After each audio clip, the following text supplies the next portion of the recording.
अस्सलाम वालेकुम दोस्तों, कैसे आप सभी लोग। मेरा नाम फैजान तनवीर है और आज की इस क्लास के अंदर हम बात करने वाले हैं 9th क्लास की केमिस्ट्री के चैप्टर नंबर 2 के बारे में। इससे पहले चैप्टर नंबर 1 की वन शॉट वीडियो आप लोगों ने अभी तक देख ली होगी। जिन बच्चों ने अभी तक नहीं देखी है तो मैंने वन शॉट वीडियो जो है फर्स्ट चैप्टर की वो अपलोड कर दी है, आप लाजमी से इसको वॉच कीजिएगा।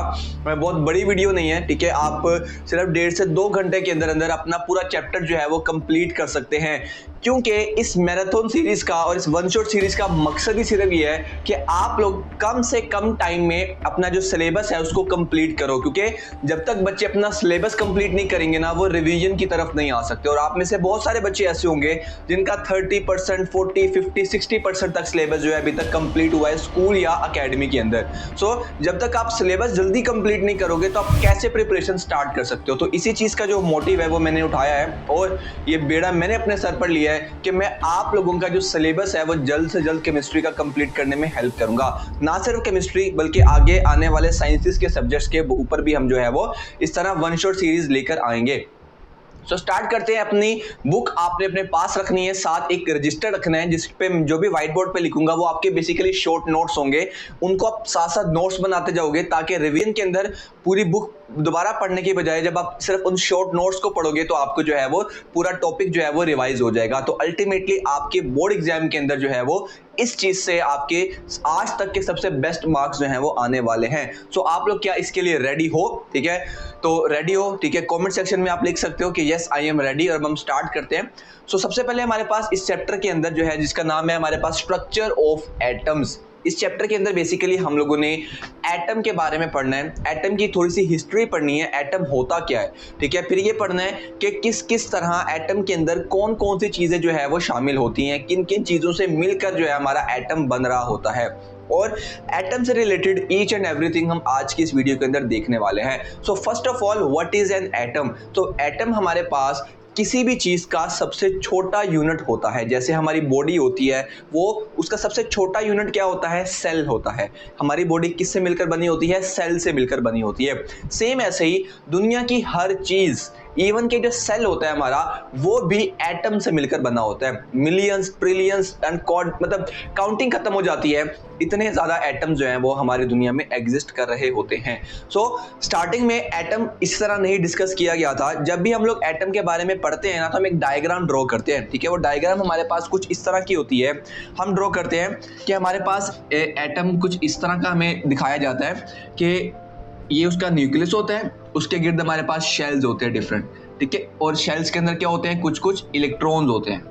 ये हमें दिखाया जाता है कि ये जो है हमारे पास क्या होता है? एक एटम होता है। बट स्टार्टिंग से ऐसा नहीं था, बिकॉज स्टार्टिंग में एटम का स्ट्रक्चर कभी एक्सप्लोर ही नहीं हो पाया था, ठीक है। उनको नहीं पता था कि एटम के अंदर न्यूक्लियस नाम की कोई चीज़ होती है, न्यूक्लियस के अंदर न्यूट्रॉन्स, प्रोटॉन्स नाम की कोई चीज़ होती है, न्यूक्लियस के बाहर जो है वो इलेक्ट्रॉन्स होते हैं, शेल्स क्या होते हैं।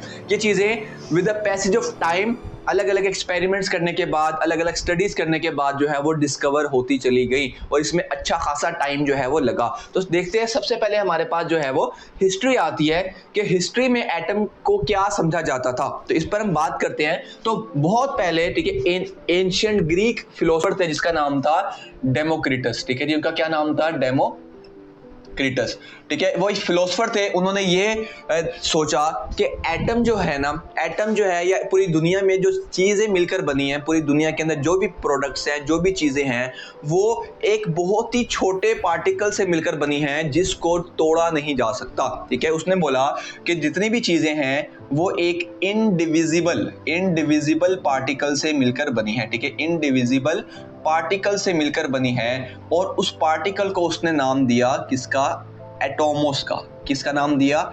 एटॉमोस, ठीक है। यानी कि वो ग्रीक लैंग्वेज में सबसे छोटे पार्टिकल को जिसको हम मजीद डिवाइड नहीं कर सकते, जो कि हमारा इनडिविजिबल होता है, उसको क्या कहा जाता है? उसको कहा जाता है एटॉमोस। और यहीं से जो हमारा वर्ड है एटम वो यहाँ से ड्राइव हुआ, ठीक है। इसका मतलब है एटम का क्या मतलब होता है? एटम का मतलब होता है, ठीक है, एटम मीन्स इनडिविजिबल, ठीक है, इनडिविजिबल।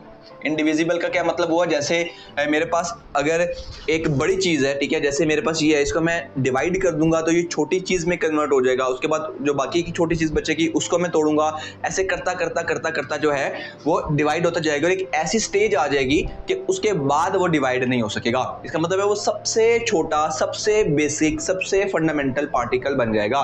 इस चीज़ को क्या बोलते हैं? इस चीज़ को बोलते हैं एटम। और यहाँ से आपके लिए क्वेश्चन भी आता है कि अगर आपको सवाल आता है व्हाट इज एन एटम, तो आप कहोगे atom is the tiny indivisible particle, और फिर आप इसके बारे में लिखोगे। हम अभी बुक से भी इसको जो है वो स्टडी करेंगे। अच्छा, ये तो था बहुत ही पहले का, ठीक है, hundred and thousands of BC years पहले का। इसके बाद अलग अलग टाइम में अलग अलग साइंटिस्ट ने जो था वो इस पर एक्सपेरिमेंट करना स्टार्ट किए, इस पर ऑब्जर्वेशन करना स्टार्ट की, स्टडी करना स्टार्ट की, तो पता चलना स्टार्ट हुआ कि नहीं, एटम जो है वो इनडिविजिबल नहीं है। स्मॉलेस्ट पार्टिकल तो है बट इनडिविजिबल नहीं है।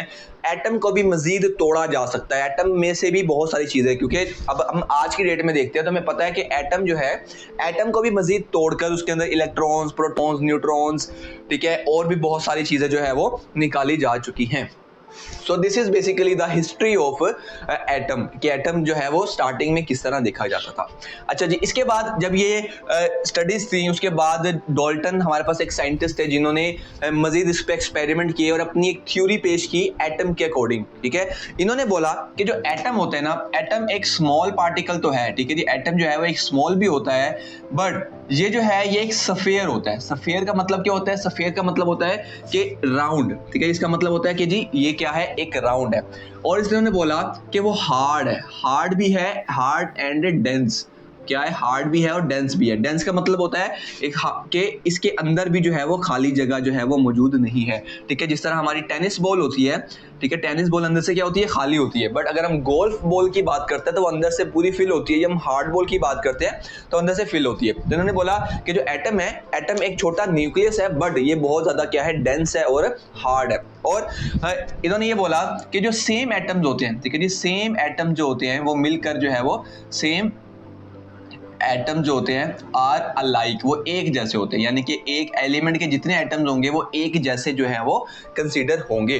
तो ये थी हमारे पास डाल्टन की थ्योरी, ठीक है। डाल्टन ने बोला कि जो एटम होता है वो हार्ड होता है, डेंस होता है, सफेयर होता है, ठीक है। इन्होंने पहली बार बात की कि एटम जो है वो सर्कल या राउंड शेप का होता है, और जो एटम होते हैं वो एक जैसे होते हैं, और ये अलग अलग तरीकों से मिलकर जो है वो कोई नई चीज बना रहे होते हैं।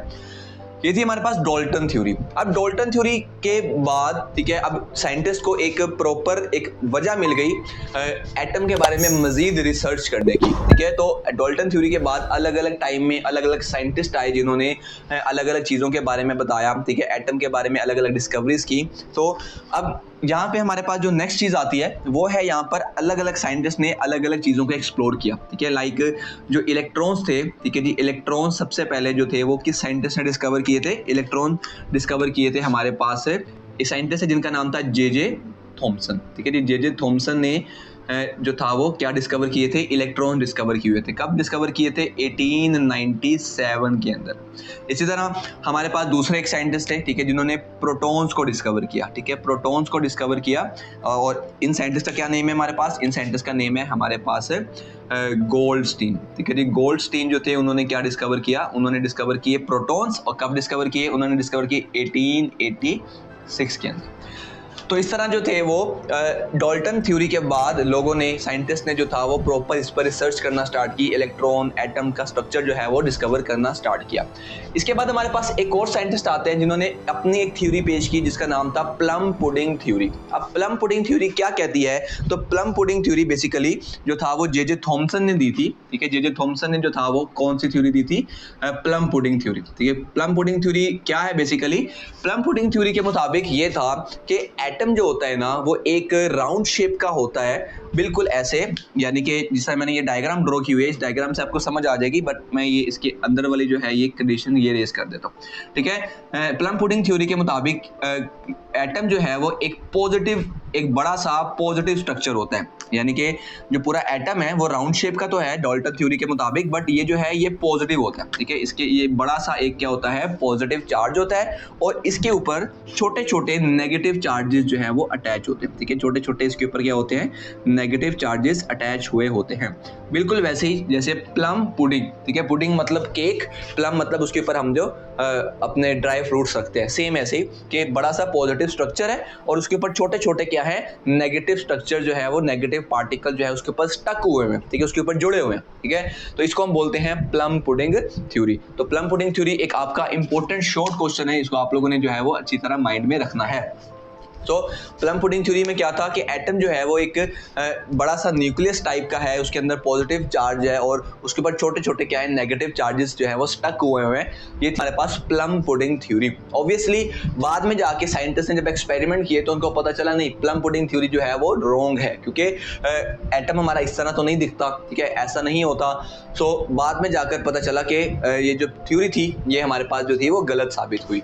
सो ये हमारे पास जो था वो तीनों चीजें थी, ठीक है। हिस्ट्री हमने देखी, उसके बाद डाल्टन एटॉमिक थ्योरी देखी, उसके बाद हमने प्लम पुडिंग थ्योरी देखी। अब हम इसको जरा बुक से भी जो है वो रीड कर। तो अब हमारे पास स्टार्ट हो गया, हमारे पास है चैप्टर नंबर 2, ठीक है, स्ट्रक्चर ऑफ एटम्स। स्टार्ट करते हैं। सबसे पहले हमारे पास जो है यहाँ पर इंट्रोडक्शन आता है।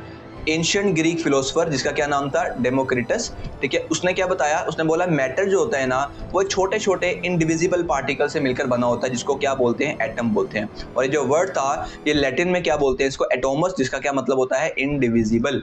तो ये हमारे पास जो है एटम की डेफिनेशन आ गई है। उसके बाद यहाँ पर बताया गया कि बाद में अलग अलग साइंटिस्ट ने किस तरह जो है वो अलग अलग एक्सपेरिमेंट्स किए, इसको आपने एक बार रीड लाजमी करना है। अब हम डाल्टन थ्योरी पढ़ना स्टार्ट कर रहे हैं। तो क्या, according to Dalton an atom is indivisible. Atom क्या है, इनडिविजिबल है, यानी कि इसको मजीद डिवाइड नहीं किया जा सकता, हार्ड है, डेंस स्फीयर है, और atoms of same elements are alike. एक एलिमेंट के सारे एटम जो हैं वो एक जैसे दिखते हैं। They combine in different ways to form a compound. वो अलग अलग तरीकों से मिलकर जो है वो क्या बनाते हैं, कोई कंपाउंड बनाते हैं। उसके बाद हमारे पास के 1886 में गोल्डस्टीन जो था उसने क्या डिस्कवर किए थे, उसने पॉजिटिव पार्टिकल डिस्कवर किए, जिसको क्या नाम दिया, उसने प्रोटॉन्स का नाम दिया। इसी तरह 1897 में जे थॉमसन ने जो था वो क्या चीज़ डिस्कवर की, उन्होंने डिस्कवर किया इलेक्ट्रॉन को। आगे हमारे पास है प्लम पुडिंग थ्योरी के based on these observations Thomson put forward is plum pudding theory. Plum pudding theory क्या कहती है, he postulate that atoms were solid structure of positive charge, के एटम जो है वो एक पॉजिटिव स्ट्रक्चर है जिसके ऊपर कौन सा चार्ज है, positive, with tiny negative particles stuck inside. उसके ऊपर छोटे छोटे क्या है, नेगेटिव पार्टिकल्स अटैच हुए हुए हैं, जिस तरह प्लम्स होते हैं एक पुडिंग के अंदर। ये हमारे पास है प्लम पुडिंग थ्योरी। तो बच्चों स्टार्ट करने लगे हैं हम लोग अपना मोस्ट इंपॉर्टेंट लॉन्ग क्वेश्चन इस चैप्टर का, जिसका नाम है cathode rays and discovery of electrons. ये आपका जो है बोर्ड एग्जाम में एज अ लॉन्ग क्वेश्चन जो है वो बहुत ज़्यादा इंपॉर्टेंट टॉपिक है। तो इसको हम लोग अच्छी तरह पहले समझेंगे, उसके बाद हम लोग जो है इस पर आगे बात करेंगे। तो ये हमारा क्योंकि लॉन्ग क्वेश्चन है तो मैंने आपके लिए वो हेडिंग्स भी बना दी हैं जो कि आप लोगों ने एज इट इज पेपर में लिख कर आनी है। तो सबसे पहले हमारे पास आता है इंट्रोडक्शन। तो सबसे पहले हमारे पास इंट्रोडक्शन आता है। इंट्रोडक्शन में हमारे पास क्या है कि इन 1879 sir William crooks perform experiment. Sir William crooks ने क्या किया था, एक एक्सपेरिमेंट परफॉर्म किया था इन आ डिस्चार्ज ट्यूब, ठीक है। एक डिस्चार्ज ट्यूब के अंदर एक एक्सपेरिमेंट परफॉर्म किया। डिस्चार्ज ट्यूब में कैसे परफॉर्म किया, उन्होंने क्या किया, उन्होंने इलेक्ट्रिसिटी को, या इलेक्ट्रिक करंट को जो था वो इलेक्ट्रिक करंट को उन्होंने पास किया। इलेक्ट्रिक करंट को पास किया किस में से, उन्होंने पास किया वैक्यूम के अंदर से, ठीक है। अब ये 2-3 वर्ड्स हैं वो हम देखते हैं। सबसे पहले जो आपको ये डायग्राम नजर आ रही है, इसमें जो ये ट्यूब है ये ग्लास की बनी हुई ट्यूब होती है और इसको बोलते हैं हम लोग वैक्यूम ट्यूब। इसका क्या नाम है हमारे पास, इसका नाम है हमारे पास वैक्यूम ट्यूब। अब वैक्यूम ट्यूब क्यों बोलते हैं इसको, बिकॉज इस ग्लास ट्यूब के अंदर जितनी भी एयर होती है हम उस सबको बाहर निकाल लेते हैं। जब हम एयर बाहर निकाल लेते हैं तो वो अंदर क्या बन जाता है, वैक्यूम बन जाता है। जैसे हमारी स्पेस होती है, जब हम स्पेस में जाते हैं तो वहाँ पर हवा नहीं होती है, क्या होता है, वैक्यूम होता है। तो उसको बोलते हैं डिस्चार्ज ट्यूब या वैक्यूम ट्यूब, एक ही बात है दोनों। इसके बाद है हमारे पास स्ट्रक्चर क्या है बेसिकली हमारे पास कैथोड रे ट्यूब का, कि हमारे पास जो है वो एक ग्लास ट्यूब है, ठीक है, एक ग्लास ट्यूब है हमारे पास, और इसके अलावा हमारे पास क्या है, इसके अलावा हमारे पास जो है वो 2 इलेक्ट्रोड्स हैं। अभी इलेक्ट्रोड्स क्या होते हैं मैं भी आपको बताता हूँ। 2 इलेक्ट्रोड्स हैं, यानी कि आपको ये और ये जो 2 नजर आ रहे हैं ये मेटल के बने हुए क्या होते हैं, इलेक्ट्रोड्स होते हैं, ठीक है। और ये जो है वो कनेक्ट हुए होते हैं किसके साथ, बैटरी के साथ, बैटरी के साथ कनेक्टेड होते हैं, हाई वोल्टेज बैटरी, ये जो आप देख रहे हो दैट इज द बैटरी के साथ कनेक्टेड होते हैं। और इनके अंदर जो हमारे पास इसके अंदर प्रेशर होता है, जो कि एयर का प्रेशर, क्योंकि सारी एयर हमने बाहर निकाल ली है, तो जो हमारे पास प्रेशर होगा वो होगा हमारे पास 10 की पावर -4 ATM, ठीक है जी। ये हमारे पास क्या होगा, इसका प्रेशर होगा 10 की पावर -4 ATM प्रेशर, ठीक है जी। ये पॉइंट आपने जो है वो MCQs के लिए भी माइंड में रखना है कि वैक्यूम ट्यूब में कितना प्रेशर रखा जाता है, इसमें रखा जाता है 10 की पावर -4 ATM का प्रेशर। अब जो ये बैटरी होती है, जो हमारे पास इनोड, जो हमारे पास इलेक्ट्रोड बैटरी के पॉजिटिव टर्मिनल के साथ कनेक्टेड होता है उसको बोलते हैं एनोड, और जो इलेक्ट्रोड हमारे बैटरी के नेगेटिव टर्मिनल के साथ कनेक्टेड होता है उसको क्या बोलते हैं, कैथोड बोलते हैं, ठीक है जी। तो बैटरी के साथ जब उसको कनेक्ट किया जाता है और जब उसको करंट दिया जाता है तो हमारे पास क्या बन जाते हैं, एक बन जाता है एनोड और एक बन जाता है एनोड प्लस कैथोड। तो ये है हमारे पास स्ट्रक्चर ऑफ हमारा वैक्यूम ट्यूब, ठीक है, डिस्चार्ज ट्यूब का जो है हमारे पास यहाँ पर स्ट्रक्चर आ गया। इसके बाद है कैथोड रेस की आप हेडिंग दोगे। अब होता क्या है कि जैसे ही हम लोग क्या होता है, जैसे ही हम स्टार्ट करते हैं अपने स्विच को ऑन करते हैं तो देखते हैं कि कुछ रेज हैं जो कि कैथोड से निकलकर किसकी तरफ आती हैं, एनोड की तरफ आती है, यानी कि एक बहुत ही शाइनी सी लाइट ऑफ बीम या बीम ऑफ लाइट जो है वो ट्रेवल करती है एनोड, कैथोड से निकलकर किसकी तरफ जाती है, एनोड की तरफ जाती है, ठीक है। तो उस रेस को उन्होंने नाम दे दिया कैथोड रेस का, ठीक है जी। क्या होता है जी, शाइनी रेस जो है हमारे पास निकलती हैं, ठीक है जी, शाइनी रेस जो हैं यहाँ पर एमिट होती है, ठीक है, शाइनी रेस एमिट, ठीक है, कहाँ से एमिट होती हैं, फ्रॉम कैथोड, कैथोड से जो है वो शाइनी रेस एमिट होती हैं और वो किसकी तरफ जाती हैं, वो कैथोड से किसकी तरफ जाती हैं, टुवर्ड्स एनोड जाती हैं, और उन रेस को उन्होंने क्या नाम दे दिया, कैथोड रेस का। यहाँ पर एक क्वेश्चन है, ठीक है, इंपॉर्टेंट क्वेश्चन है कि कैथोड रेस को कैथोड रेस क्यों कहा जाता है। तो उसका सिंपल सा आंसर है कि कैथोड रेस बिकॉज कैथोड में से निकलती हैं, दैट्स व्हाई इसको कहा जाता है कैथोड रेस, ठीक है जी। इसके बाद हमारे पास जो नेक्स्ट पॉइंट आता है that is properties of cathode rays. अब प्रॉपर्टीज होती हैं हमारे पास डिफरेंट कैथोड रेस की अलग अलग प्रॉपर्टीज होती हैं, तो सबको बारी बारी डिस्कस करते हैं। तो जो हमारे पास सबसे पहली प्रॉपर्टी होती है कैथोड रेस की वो ये होती है कि जितनी रेज होती हैं ये सारी आप देख रहे हैं स्ट्रेट लाइन के अंदर जो है वो ट्रैवल करती हैं, ठीक है जी। तो जो ये रेज होती हैं ये क्या करती हैं, ये ट्रैवल करती हैं, ठीक है जी, travel in a straight line, travel in a straight line, ठीक है जी, परपेंडिकुलर टू कैथोड, ठीक है जी। अब देख रहे हैं कैथोड हमारे पास जो है वो कैथोड हमारे पास इस तरह है और ये रेस इस तरह है, तो ये कौन सा एंगल बनता है, ये एंगल बनता है हमारे पास 90 डिग्री का, जिसको हम क्या बोलते हैं, परपेंडिकुलर बोलते हैं। इसके बाद जो हमारे पास सेकंड नंबर वाला पॉइंट है, ठीक है जी, वो ये है हमारे पास कि जैसे ही इनके रास्ते में, ठीक है, लाइक मैं एग्जांपल के साथ समझाता हूँ, जैसे ये रेस इधर को आ रही हैं तो इनके रास्ते में जब कोई मैं मटेरियल रख दूंगा, कोई ऑब्जेक्ट रख दूंगा, तो इस ऑब्जेक्ट की शेडो जो है वो मिलेगी। जैसे लाइट है, आपको व्हाइट बोर्ड पे थोड़ी सी ये शेडो नजर आ रही है, ठीक है, ये शेडो क्या है बेसिकली, क्योंकि मैं लाइट के रास्ते में आया हूँ तो दैट्स व्हाई जो है मेरी शेडो यहाँ पर आई है। तो सेम काम जो है वो कैथोड रेस में भी होता है, जब भी इनके दरमियान में कोई ऑब्जेक्ट रखा जाता है तो इनके ये जो है वो शेडो पैदा करती हैं, ठीक है जी। तो हम कह सकते हैं, ठीक है जी, कास्ट आ शार्प शेडो, ठीक है, cast a sharp shadow of object, कि जब इनके रास्ते में रखा जाता है तो उनकी शेडो बनती है।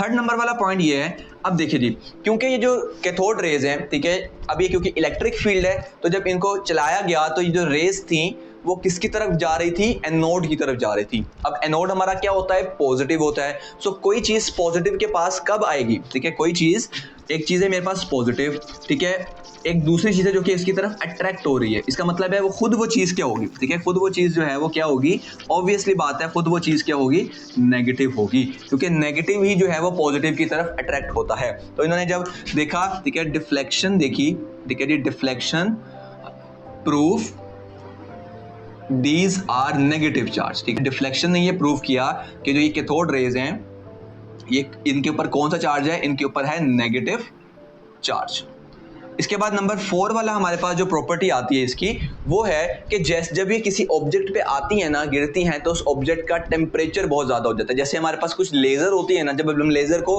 किसी पॉइंट पर उस पर फॉल करवा रहे होते हैं तो उस ऑब्जेक्ट का जो टेम्परेचर है वो क्या हो जाता है, बढ़ जाता है। हम यहाँ पे लिख सकते हैं कि जी टेम्परेचर ऑफ बॉडी क्या हो जाती है, राइज अप हो जाता है। ठीक है जी, टेम्परेचर ऑफ बॉडी क्या हो जाता है, राइज अप हमारे पास यहाँ पर हो जाता है। इसके बाद जो हमारे पास नेक्स्ट पॉइंट है वो है कि जो हमारे पास यहाँ पर हमारे पास जो साइंटिस्ट है जे थॉमसन, उन्होंने क्या किया, उन्होंने इसकी चार्ज बाय मैस, ठीक है, इसको क्या बोलते हैं, charge by mass ratio find की। क्या की उन्होंने, charge by mass ratio find किया। अब charge by mass ratio basically क्या होता है, इसको आप सेकेंड ईयर में जाके दोबारा पढ़ेंगे। तो चार्ज बाय मैस रेशो से ये पता चलता है कि वो जो पार्टिकल्स हैं वो एक्चुअली हैं क्या, उनका मैस और उनका चार्ज कितना है। तो इस चीज़ से बाद में पता चला कि जो कैथोड रेज हैं वो इलेक्ट्रॉन्स होती हैं। पहले नहीं पता था, जब उन्होंने जे थॉमसन ने charge by mass ratio find की, किसने फाइंड की ये भी आपको पता होना चाहिए, जे थॉमसन ने जो है वो चार्ज बाय मैस रेशो क्या है इनकी फाइंड की। उससे ये पता चला कि जो कैथोड रेज हैं ये बेसिकली क्या है, हमारे पास इलेक्ट्रॉन्स है, क्योंकि कैथोड रेज का और इलेक्ट्रॉन्स का चार्ज बाय मैस रेशो बिल्कुल सेम था।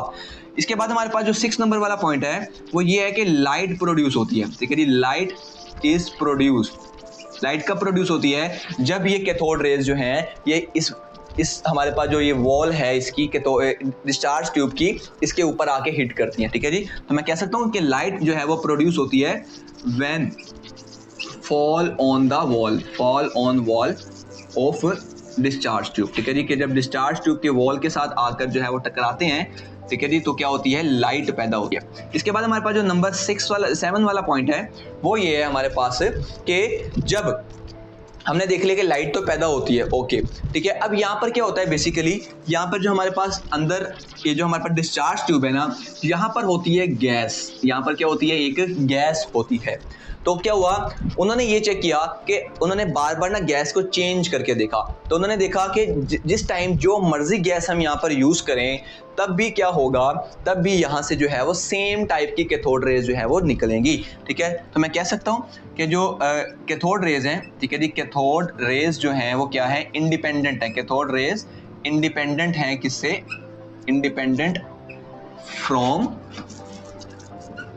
Nature of gas. ठीक है जी, नेचर ऑफ गैस, कि जिस किस्म की मर्जी यहाँ पर कैथोड गैस यहाँ पे डाल दी जाए, सेम टाइप की जो रेज हैं वो निकलती हैं। इसी तरह अगर हम कैथोड भी चेंज करके किसी और मेटल का लगा दें तब भी जो है वो सेम टाइप की कैथोड रेज यहाँ से निकलती है। तो ये टोटल हमारे पास जो थे वो टोटल 7 प्रॉपर्टीज थी कैथोड रेज की। अब जब ये सारी प्रॉपर्टीज आई, साइंटिस्ट ने स्टडी किया, देन उनकी चार्ज बाय मैस रेशो निकाली, तो पता चलना स्टार्ट हुआ कि अच्छा जी, ये जो कैथोड रेज थी ये बेसिकली कोई रेज नहीं है, बल्कि ये फास्ट मूविंग पार्टिकल्स हैं। क्यों, क्योंकि पार्टिकल्स होंगे तो वो, क्योंकि रे होती वो तो किसी भी जगह से पास कर जाती, बट हमने जब ये वाला पॉइंट देखा कि वो शेडो भी बनाती है ऑब्जेक्ट की, इसका मतलब है कि वो ब्लॉक हो जाती है। ब्लॉक कौन सी चीज होती है, ब्लॉक होते हैं पार्टिकल्स, जिससे पता चला कि ये बहुत ज्यादा फास्ट मूविंग पार्टिकल्स हैं। और बाद में फिर इनको नाम दिया गया कि ये जो है बेसिकली क्या है, हमारे पास इलेक्ट्रॉन्स हैं। और उस पर चार्ज हमें कैसे पता चला, जब हमने उनकी डिफ्लेक्शन देखी कि वो पॉजिटिव साइड पर डिफ्लेक्ट हो रहे हैं। इसका मतलब है वो खुद क्या थे, वो खुद हमारे पास नेगेटिव चार्ज पार्टिकल्स थे। तो that's why after some time, ठीक है, ये हमारे पास एक्सपेरिमेंट हुआ था 1879 में, तो हमारे पास 1897 के अंदर जो था वो जे थॉमसन ने डिस्कवर किया क्या, इलेक्ट्रॉन। ठीक है जी, तो ये हमारे पास डिस्कवरी इलेक्ट्रॉन का पूरा लॉन्ग क्वेश्चन था। उम्मीद करता हूँ आपको अच्छी तरह इसका कॉन्सेप्ट जो है वो समझ आया होगा। अब इसको हम एक बार जो है बुक से देख, तो ये हमारे पास टॉपिक यहाँ से स्टार्ट हो रहा है, cathode ray and discovery of electron. ठीक है जी, हमारे पास इंट्रोडक्शन था कि सर विलियम क्रूक्स ने, यहाँ पर ना ये डेट गलत लिखी हुई है, performed experiment by passing electric current, ठीक है, गैस के अंदर से किसके अंदर, डिस्चार्ज ट्यूब के अंदर वेरी लो प्रेशर के टाइम पर। फिर हमारे पास ये स्ट्रक्चर है कि उसने ग्लास ट्यूब ली जिसके अंदर 2 मेटेलिक इलेक्ट्रोड थे जो कि हाई वोल्टेज बैटरी के साथ कनेक्टेड थे। उसके बाद ये हमारा एमसीक्यूज है कि टेम्परेचर कितना रखा गया था, प्रेशर ट्यूब का 10⁻⁻⁴। उसके बाद है कि जब वोल्टेज वाला करंट करंट उसमें से पास किया गया तो शाइनी रेज जो थी वो निकली, किसके अंदर से निकली, कैथोड के अंदर से निकली, जो कि ट्रेवल की किसकी तरफ, एनोड की तरफ, एनोड की तरफ गई, उसको क्या नाम दे दिया गया, कैथोड रेज। उसके बाद हम बनाएंगे इसकी डायग्राम इसकी इंपॉर्टेंट है, एज इट इज आप लोगों ने जो है वो बनानी है। इसके बाद हमारे पास प्रॉपर्टीज है। पहली प्रॉपर्टी हमने देख लिया कि वो स्ट्रेट लाइन में ट्रेवल करती हैं perpendicular to cathode surface, cathode से परपेंडिकुलर होती हैं। उसके बाद क्या था कि वो शार्प शैडो जो है ऑब्जेक्ट का जो है वो क्रिएट करती हैं अगर उनको उनके रास्ते में रख दिया जाए। थर्ड पॉइंट क्या था कि वो डिफ्लेक्ट होती थी पॉजिटिव प्लेट की तरफ, इसका मतलब है कि वो क्या है, खुद क्या है, नेगेटिव चार्ज पार्टिकल्स हैं। उसके बाद क्या था कि they raise temperature of the body on which they fall, और अगला क्या था कि जे थॉमसन ने क्या डिस्कवर की, उनकी charge by mass ratio find की। उसके बाद क्या था जी, लाइट पैदा होती है when these raise hit the wall of discharge tube, जब वो वॉल्स के साथ जो है वो टकराती है। 7 नंबर वाला पॉइंट क्या है कि सेम टाइप की रेस पैदा होती हैं no matter which gas and which cathode are used, ठीक है, सेम टाइप की रेस पैदा होती हैं कोई भी कैथोड और कोई भी गैस इस्तेमाल करने के बावजूद।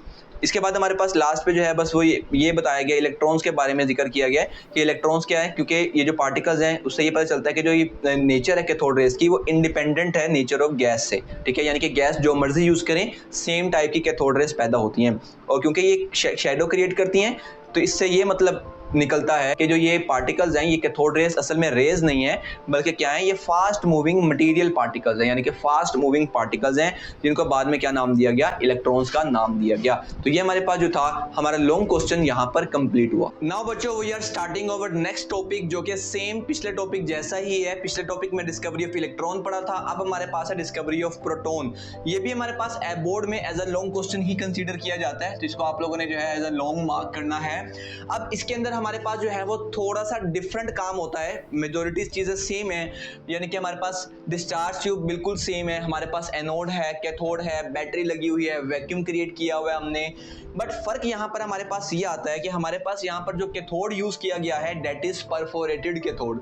परफोरेटेड का मतलब ये होता है कि हमारे पास ये जो कैथोड है इसके अंदर हमारे पास ये आप देख रहे हो होल्स हुए हैं, सुराख हुए हैं, ठीक है, इसकी क्या वजह है ये हम आगे जाकर देखेंगे। इसके अंदर भी सेम वही काम होता है कि जैसे ही इलेक्ट्रिसिटी ऑन की जाती है तो हमारे पास कैथोड रेज जो हैं वो ट्रैवल करती हैं एनोड की तरफ, कैथोड से लेकर कहाँ जाती हैं, एनोड की तरफ जाती हैं। ये तो हो गई कैथोड रेज। बट साइंटिस्ट ने ये देखना स्टार्ट किया कि कुछ ऐसी रेज होती हैं, यानी कि क्योंकि कैथोड रेज को तो यहाँ से यहाँ तक जाना चाहिए सिंपल, बट वो देखते हैं कि कैथोड के पीछे यहाँ पर जो है वो थोड़ा सा ग्लो पैदा हो रहा है। क्या पैदा हो रहा है यहाँ पर, कुछ ग्लो। इसका मतलब है कुछ ऐसी रेज भी हैं जो कि कैथोड से बैक साइड पर जो है वो ग्लो पैदा कर रही हैं, ठीक है। तो वो रेस कैथोड रेस तो नहीं हो सकती हैं, बिकॉज कैथोड रेस तो कैथोड में से निकलकर आगे की तरफ जाएंगी, पीछे कैसे आ सकती हैं।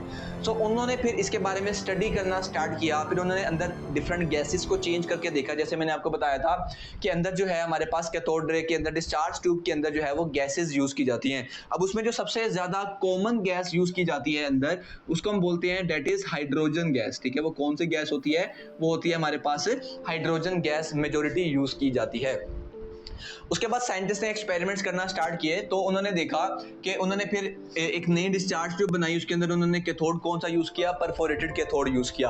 अब होता क्या है बेसिकली, अब यहाँ पर जब कैथोड रेज, क्योंकि इलेक्ट्रॉन्स होते हैं बहुत ज्यादा हाईली मूविंग इलेक्ट्रॉन्स होते हैं, तो जब वो या कैथोड से एनोड की तरफ जा रहे होते हैं ना, तो पीछे दरमियान में जो यहाँ पर गैसेज होती है ना, वो क्या करते हैं, जैसे मैं कहता हूँ ये मेरे पास एक गैस पड़ी हुई है, गैस का एक मॉलिक्यूल पड़ा हुआ है, ठीक है, तो यहाँ से एक बहुत तेजी से इलेक्ट्रॉन आता है, वो आकर इसको टकराता है, इसको क्या करता है, स्मैश करता है, यानी कि टकराता है बहुत जोर की आकर।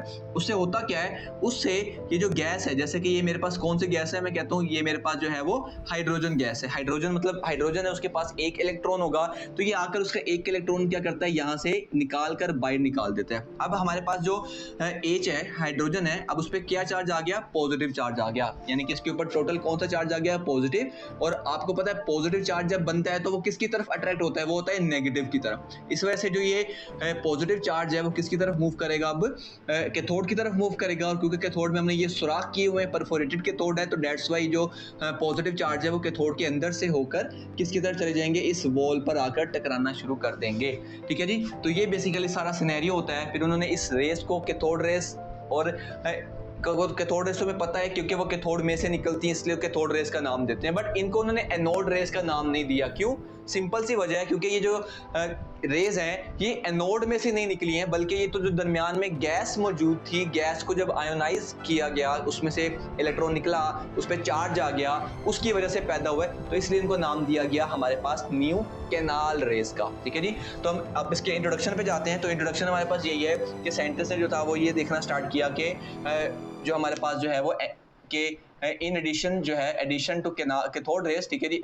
इन एडिशन टू कैथोड रेज, ठीक है, cathode rays other gases were also present, ठीक है, other rays are also present, ठीक है जी, और also present in discharge tube, ठीक है जी। उसके बाद जो था वो साइंटिस्ट ने एक्सपेरिमेंट करना शुरू किए, ठीक है। हमारे पास एक साइंटिस्ट थे, ठीक है, 1886 में बेसिकली एक्सपेरिमेंट किया गया। कब एक्सपेरिमेंट किया गया? 1886 में। किसने किया? ये किया गोल्डस्टीन ने, ठीक है जी। गोल्डस्टीन ने ये एक्सपेरिमेंट किया कि उसने जो था वो कौन सा कैथोड यूज किया, उसने जो था वो कौन सा यूज किया, उसने यूज किया परफोरेटेड कैथोड, ठीक है जी, परफोरेटेड कैथोड यूज किया। और उसने ये देखा कि कुछ रेज हैं जो कि शाइनी रेज जो हैं वो क्या कर रही हैं, शाइनी रेज एमिटेड, ठीक है, on the wall back of cathode, ठीक है जी, बैक ऑफ कैथोड, कैथोड की बैक साइड की जो वॉल है, ठीक है, उस पर उन्होंने जाके शाइनी रेज जो है वो नोटिस की, ठीक है। इसलिए उन्होंने इसको नाम दे दिया किसका? कैनाल रेस का। तो ये बेसिकली हमारे पास सारा फंडा जो है वो हुआ था, ठीक है, डिस्कवरी ऑफ प्रोटॉन के मदद से। अब इसके बाद हमारे पास हैं कुछ प्रॉपर्टीज, ठीक है जी, उसमें प्रॉपर्टीज पर चलते हैं। तो हमारे पास जो पहली प्रॉपर्टी आती है, ठीक है, कैनाल रेस की, वो यही है कि जो ये रेज हैं ये भी क्या करती हैं? ट्रैवल करती हैं, ठीक है, ट्रैवल इन स्ट्रेट लाइन। ये भी क्या करती हैं? स्ट्रेट लाइन में जो है वो ट्रैवल कर रही होती हैं, ठीक है, बट ऑपोजिट होती हैं किसके? ऑपोजिट टू कैथोड रेस, ठीक है जी, कैथोड रेस से ऑपोजिट साइड पे ट्रैवल करती हैं। यहाँ पर देख रहे हैं तो कैथोड इस तरह ट्रैवल कर रहा है, तो ये कैनाल रेस किस तरफ? ऑपोजिट साइड पर ट्रैवल कर रही हैं। अगर हम सेकंड पॉइंट की तरफ बढ़ते हैं तो सेकंड पॉइंट ये है, क्योंकि ये जो रेज हैं ये किसकी तरफ डिफ्लेक्ट हो रही हैं? ये नेगेटिव साइड की तरफ रिफ्लेक्ट हो रही हैं, ठीक है। इसका मतलब ये है कि वो खुद क्या होंगी? पॉजिटिव होंगी। तो हम कहते हैं कि जो डिफ्लेक्शन जो है इनकी, ठीक है जी, deflection proved they are positive charge, ठीक है, क्योंकि डिफ्लेक्शन ने प्रूव कर दिया कि वो क्या है? पॉजिटिव चार्ज हैं। इसके बाद हम नंबर 3 वाला पॉइंट देखते हैं। तो नंबर 3 वाला पॉइंट बड़ा सिंपल सा है, ठीक है। नंबर 3 वाले पॉइंट का ये है कि क्योंकि मैंने आपको बताया कि हमारे पास यहाँ पर जो गैस यूज होती है वो कौन सी यूज होती है? हाइड्रोजन। बट अगर हम गैस को चेंज कर कोई और गैस यूज करेंगे तो अलग किस्म की कैनाल रेज निकलेंगी। तो मैं यहाँ पर कह सकता हूँ, ठीक है जी, canal rays depend on nature of gas, ठीक है, ये नेचर ऑफ गैस पर डिपेंड करती हैं। कैथोड रेज के बारे में हमने पढ़ा था कि कोई मर्जी गैस यूज कर लें सेम टाइप की कैथोड रेज निकलती हैं, बट कैनाल रेज जो हैं वो गैस के चेंज होने से चेंज हो जाती हैं। इसके बाद नंबर 4 देखते हैं। नंबर 4 पॉइंट वही है जो मैंने आपको समझाया कि कैनाल रेज बनती कैसे हैं। एक्चुअली ये जो गैसेज है ये एनोड में से, कैनाल रेज एनोड में से नहीं निकलती है, बल्कि ये उस गैस में से निकलती है जो कि पहले से ही इनके दरमियान में मौजूद होती है, और जब वो गैस आयोनाइज होती है तो ये कैनाल रेज बनती है। मैं कह सकता हूँ these rays not originate from anode, ठीक है जी, ये जो रेज हैं ये एनोड में से नहीं निकलती हैं, ठीक है, they are formed by the ionization of gas, ठीक है जी, आयोनाइजेशन ऑफ गैस मॉलिक्यूल्स, ठीक है, वो जो गैस मॉलिक्यूल्स अंदर प्रेजेंट है उसकी आयनाइजेशन से होती है। अगर हम इसको रिएक्शन के फॉर्म में लिखते हैं तो मैं इसको कुछ इस तरह लिख सकता हूँ कि मेरे पास एक गैस थी, ठीक है, उसको हम M नाम दे देते हैं, उस गैस जो उसके अंदर मौजूद है, ठीक है। जब उसके अंदर से उसके पास आकर एक इलेक्ट्रॉन टकराया उससे, तो उस इलेक्ट्रॉन ने क्या किया? उस इलेक्ट्रॉन ने उसके अंदर से भी इलेक्ट्रॉन निकाल दिया, तो कौन सा चार्ज आ गया? पॉजिटिव। तो एक इलेक्ट्रॉन हमारे पास ये रहा और एक जो हमारे इस गैस में से निकला, तो कितने टोटल इलेक्ट्रॉन हो गए? हमारे पास टोटल 2 इलेक्ट्रॉन्स हो गए। इसके बाद नंबर 5 वाला पॉइंट देखते हैं कि जब साइंटिस्ट ने इसके बारे में मजीद रिसर्च की तो उनको ये पता चला कि जो ये कैनाल रेज जब निकली है ना, इनका जो मैस है, ठीक है, वो इलेक्ट्रॉन से, ठीक है जी, मैस ऑफ प्रोटॉन जो होता है, क्योंकि इनको नाम दिया गया प्रोटॉन्स का, तो मैस ऑफ प्रोटॉन इज, ठीक है जी, ये वैल्यू आपने याद रखनी है, कितने टाइम्स? 1840 टाइम्स, ठीक है जी, 1840 टाइम्स जो है वो ज्यादा होती है, 1840 times than mass of electron, ठीक है जी, mass of इलेक्ट्रॉन या कैथोड रेस। तो ये हमारे पास जो थी कुछ 5 प्रॉपर्टीज हैं हमारे पास केनाल रेस की, और उसके बाद हमारे पास जो है लास्ट पर यही आता है कि क्योंकि डिफरेंट गैस की वजह से जो है वो डिफरेंट हमारे पास केनाल रेस बनती हैं, इसका मतलब है डिफरेंट प्रोटॉन्स बनते हैं। तो डेट्स वाई ये जो केनाल रेस हैं ये डिपेंडेंट होती हैं किसके ऊपर, गैस की नेचर के ऊपर। ये हमारे पास था केनाल रे का लॉन्ग क्वेश्चन।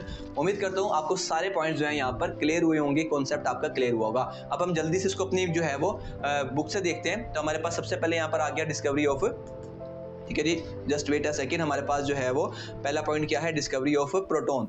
तो डिस्कवरी ऑफ प्रोटॉन हमारे पास टॉपिक आ गया। ये हमारा इंट्रोडक्शन था कि 1886 में गोल्डस्टीन ने ऑब्जर्व किया कि कैथोड रेस की मौजूदगी के अलावा भी जो है वो अदर रेज जो है वो डिस्चार्ज ट्यूब में पहले से ही प्रेजेंट है, और जो रेज हैं वो ऑपोजिट डायरेक्शन में ट्रैवल करती हैं कैथोड रेस के। फिर उसने क्या किया, एक डिस्चार्ज ट्यूब ली जिसके अंदर कौन सा कैथोड था, परफोरेटेड कैथोड। परफोरेटेड का मतलब मैंने आपको क्या बताया, जिसके अंदर होल्स होते हैं, सुराख होते हैं, ठीक है जी। उसने फाउंड किया कि जो ये रेज हैं ये उस कैथोड के अंदर से सुराख हैं उसमें से निकल जाती हैं बाहर और ग्लो पैदा करती हैं वॉल ऑफ डिस्चार्ज ट्यूब के ऊपर, और उसने उस रेस को क्या नाम दिया, केनाल रेस का। उसके बाद आएगी हमारे पास ये डायग्राम। अब हम प्रॉपर्टीज देखते हैं। तो हमारे पास पहली प्रॉपर्टी क्या है, this rays travel in straight line opposite to the cathode race.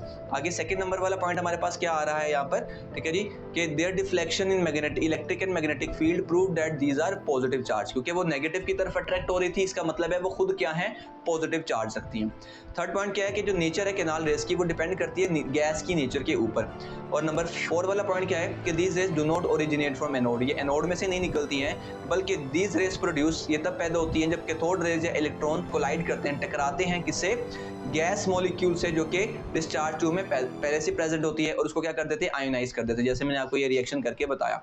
उसके बाद नंबर 5 वाला पॉइंट क्या है कि जो मैस है इन पार्टिकल्स का वो प्रोटॉन के बराबर है, और जो मैस ऑफ प्रोटॉन है वो 1840 टाइम्स ज्यादा है किससे, मैस ऑफ इलेक्ट्रॉन से, ठीक है जी। और फिर यहाँ से लेकर आपने जो है वो बताना कि जी क्या होते हैं, प्रोटॉन होते हैं। तो अब यहाँ पे जो हाइड्रोजन गैस है वो यहाँ पर आप देख सकते हो कि यहाँ पर कौन सी यूज की जाती है, हाइड्रोजन गैस यूज की जाती है। तो ये हमारे पास जो है वो डिस्कवरी ऑफ प्रोटॉन यहाँ पर कंप्लीट हुआ। इसके बाद हमारे पास एक नेक्स्ट टॉपिक है डिस्कवरी ऑफ न्यूट्रॉन्स। अब ये हमारा शॉर्ट क्वेश्चन का टॉपिक है, तो हम इसको बुक पर ही देखते हैं। अब न्यूट्रॉन्स कैसे डिस्कवर हुए, तो न्यूट्रॉन्स इस तरह डिस्कवर हुए कि रदरफोर्ड ने ये देखा कि जो एटॉमिक मैसेज होते हैं ना एलिमेंट्स के, ठीक है, वो कभी भी एक्सप्लेन नहीं किए जा सकते सिर्फ इलेक्ट्रॉन और प्रोटॉन के ऊपर, कोई तीसरी चीज भी जो है वो मौजूद होती है जिसकी बेस पर हम जो है वो मैस ऑफ एटम जो है वो डिस्कस करते हैं। सो उसने प्रेडिक्ट किया, कब प्रेडिक्ट किया, 1820 में, कि कुछ न्यूट्रल पार्टिकल्स भी मौजूद हैं जिनका मैस जो है वो प्रोटॉन के बराबर है। यानी कि हम जानते हैं कि प्रोटॉन पॉजिटिव होता है, इलेक्ट्रॉन नेगेटिव होता है, कोई ऐसा तीसरा पार्टिकल भी मौजूद है जिसके ऊपर कोई चार्ज नहीं है बट वो इंपॉर्टेंट है। उसके बाद जो था वो साइंटिस्ट उस पार्टिकल्स के रिसर्च में आ गए। तो अब एक्चुअली यहाँ से डिस्कवरी स्टार्ट हुई कि 1832 में चैडविक ने क्या डिस्कवर किया, चैडविक ने डिस्कवर किए न्यूट्रॉन्स। जब वो क्या कर रहा था, वो अल्फा पार्टिकल्स को बेरिलियम टारगेट के ऊपर हिट कर रहा था। अल्फा पार्टिकल्स जो होते हैं वो बेसिकली क्या होते हैं, ठीक है, अल्फा पार्टिकल्स को हम अगले चैप्टर में पढ़ेंगे, अगले टॉपिक में बेसिकली पढ़ेंगे। तो उसने ये देखा कि बहुत पेनिट्रेटिंग रेडिएशन जो है वो पैदा हो रही है। पेनिट्रेटिंग का मतलब ये होता है, जैसे मैं कहता हूँ ये मेरे पास एक दीवार है, ठीक है, और यहाँ से कुछ रेज निकली हैं, वो रेज इस दीवार को भी क्रॉस कर रही हैं, ठीक है, तो हम कहेंगे वो रेज क्या है, पेनिट्रेटिंग है। और दिस रेडिएशंस को उसने क्या नाम दिया, न्यूट्रॉन का। उसके बाद ये वो एक्सपेरिमेंट है, उसने देखा कि हीलियम बेसिकली क्या है, ये अल्फा पार्टिकल्स हैं, अल्फा पार्टिकल्स बेरिलियम पे आके टकराते हैं तो वो क्या बनता है, कार्बन बनता है, ठीक है, और साथ क्या बनते हैं, कुछ न्यूट्रॉन्स निकलते हैं, ठीक है जी, न्यूट्रॉन निकलते हैं। उसके बाद हमारे पास है प्रॉपर्टीज ऑफ न्यूट्रॉन्स, बहुत इंपॉर्टेंट प्रॉपर्टीज हैं, अच्छी तरह आपने याद करनी है, बहुत इंपॉर्टेंट है। क्या जी, पहली प्रॉपर्टी है neutron carry no charge, neutron पे कोई चार्ज नहीं होता, वो क्या होते हैं, they are neutral. Second number वाला पॉइंट क्या है, दे आर हाईली पेनिट्रेटिंग, वो बहुत ज्यादा पेनिट्रेटिंग होती है, जैसे मैंने आपको यहाँ पर बताया। और थर्ड नंबर वाला पॉइंट क्या है, mass of these particles were equal to mass of proton.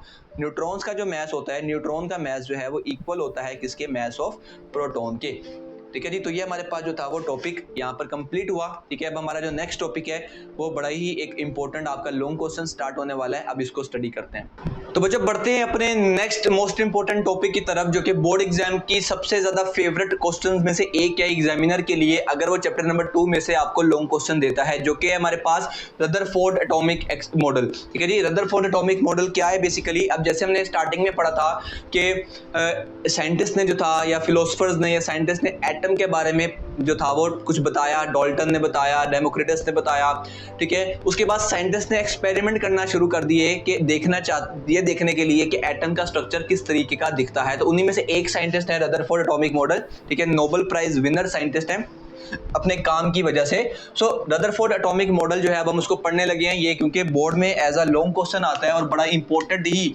Long question है ये वाला, ठीक है, इंपॉर्टेंट लॉन्ग क्वेश्चन है ये वाला। तो ये इसको किस तरीके से लिखना है वो सारी हेडिंग्स मैंने आप लोगों के लिए यहाँ पर जो है वो बना दी हैं। तो सबसे पहले बात करते हैं इंट्रोडक्शन की। अब इंट्रोडक्शन के अंदर क्या है हमारे पास, तो रदरफोर्ड ने हमारे पास जो था वो गोल्ड फॉइल एक्सपेरिमेंट परफॉर्म किया, ठीक है जी। कौन सा एक्सपेरिमेंट है? गोल्ड फॉइल एक्सपेरिमेंट परफॉर्म किया। गोल्ड फॉइल एक्सपेरिमेंट परफॉर्म किया ये पता लगाने के लिए, ठीक है, to know how positive and negative charges can coexist in atom, ठीक है जी। हम ये जानते हैं कि जो एटम होता है उसमें पॉजिटिव चार्जेस भी होते हैं, नेगेटिव चार्जेस भी होते हैं। तो उसने ये पता लगाने के लिए कि पॉजिटिव नेगेटिव इकट्ठे कैसे एटम के अंदर रह सकते हैं, इस चीज़ के लिए उसने कौन सा एक्सपेरिमेंट किया? उस एक्सपेरिमेंट का नाम है गोल्ड फॉइल एक्सपेरिमेंट। अब गोल्ड फॉइल क्यों? क्योंकि गोल्ड मतलब गोल्ड की फॉइल का मतलब जैसे एल्यूमिनियम फॉइल होती है, सेम वैसे ही गोल्ड फॉइल भी होती है। बहुत बारीक सा जो है वो गोल्ड की एक तय होती है, एक कपड़ा सा टाइप का, बहुत ही जैसा टिश्यू पेपर होता है ना, तो उससे भी बहुत ज़्यादा छोटी। कितनी छोटी फॉइल होती है हमारे पास? ये वैल्यू आपने याद रखनी है, ठीक है जी, 0.00004 सेंटीमीटर थिक होती है, ठीक है। अब यहाँ से आप अंदाज़ा लगा सकते हो कि वो कितनी ज़्यादा जो है वो छोटी गोल्ड फॉइल का यूज़ करते हैं अपने एक्सपेरिमेंट को करने के लिए। इसके बाद है हमारे पास अल्फा पार्टिकल्स। अब बेसिकली करते क्या है कि वो इस गोल्ड फॉइल के ऊपर, ये जो गोल्ड फॉइल है, ये आप देख सकते हो, ये जो है हमारे पास गोल्ड फॉइल के एटम्स हैं। उस गोल्ड फॉइल के एटम्स के ऊपर अल्फा पार्टिकल्स को क्या करते हैं? वो हिट करते हैं। ये हमारे पास जो रेड में शो हुए हैं ये क्या है? Alpha particles. ये किस पर बम्बार्ड करते हैं? ये बम्बार्ड करते हैं हमारे पास गोल्ड फॉइल के ऊपर। अब यहाँ पर ये बात आती है, ये सवाल आता है बच्चे के माइंड में कि भैया अल्फा पार्टिकल्स क्या होते हैं? तब हम अल्फा पार्टिकल्स को देखते हैं। तो अल्फा पार्टिकल्स जो है बेसिकली ये होते हैं हीलियम के न्यूक्लियस, ठीक है, हीलियम, ठीक है। ये क्या होते हैं? हीलियम के न्यूक्लियाई होते हैं, ठीक है। हीलियम वही होता है, ठीक है, He जिसका सिंबल होता है, ठीक है, 4 और 2। हीलियम जो एलिमेंट होता है, अल्फा पार्टिकल्स उसी में से ही जो है वो निकलते हैं, ठीक है। और ये बेसिकली जो है वो रेडियम और पोलोनियम, ठीक है जी, रेडियम एंड पोलोनियम जो है, ठीक है, इसके अंदर से भी जो है वो रेडियो एक्टिव एलिमेंट्स होते हैं, ठीक है जी, इसके अंदर से जो है ये निकलते हैं, ठीक है। रेडियम और पोलोनियम में से जो है अल्फा पार्टिकल्स निकल रहे होते हैं। और जो ये अल्फा पार्टिकल्स होते हैं ये बहुत जो है ये क्या होते हैं? पेनिट्रेटिंग होते हैं, ठीक है जी। पेनिट्रेटिंग का मतलब मैंने आपको प्रोटॉन के न्यूट्रॉन के अंदर भी बताया था, ठीक है जी। पेनिट्रेटिंग टू सम एक्सटेंट, यानी कि कुछ हद तक जो है ये क्या होते हैं? पेनिट्रेटिंग होते हैं। बहुत ज़्यादा पेनिट्रेटिंग नहीं होते। पेनिट्रेटिंग का मतलब ये होता है कि जिस तरह अगर आपके पास एक दीवार है और ये पार्टिकल्स यहाँ पर पड़े हुए हैं, ठीक है, तो ये पार्टिकल्स जो है इस दीवार को क्रॉस कर सकते हैं। इस दीवार को क्या कर सकते हैं? क्रॉस। तो इसका मतलब है ये क्या होते हैं? ये होते हैं पेनिट्रेटिंग। तो जो अल्फा पार्टिकल्स होते हैं हमारे, ये भी जो है वो क्या होते हैं? पेनिट्रेटिंग होते हैं। इसके बाद नेक्स्ट है फोटोग्राफिक प्लेट, ठीक है। अब जब ये एक्सपेरिमेंट हुआ ना, तो इस एक्सपेरिमेंट का जो रिजल्ट था, यहाँ पर पीछे एक प्लेट होती है, ठीक है, जिसके ऊपर एक स्क्रीन होती है, जिसके ऊपर जो है वो इसको देखा जाता है, तो उसको हम बोलते हैं, वो क्या होती है? Photographic plate.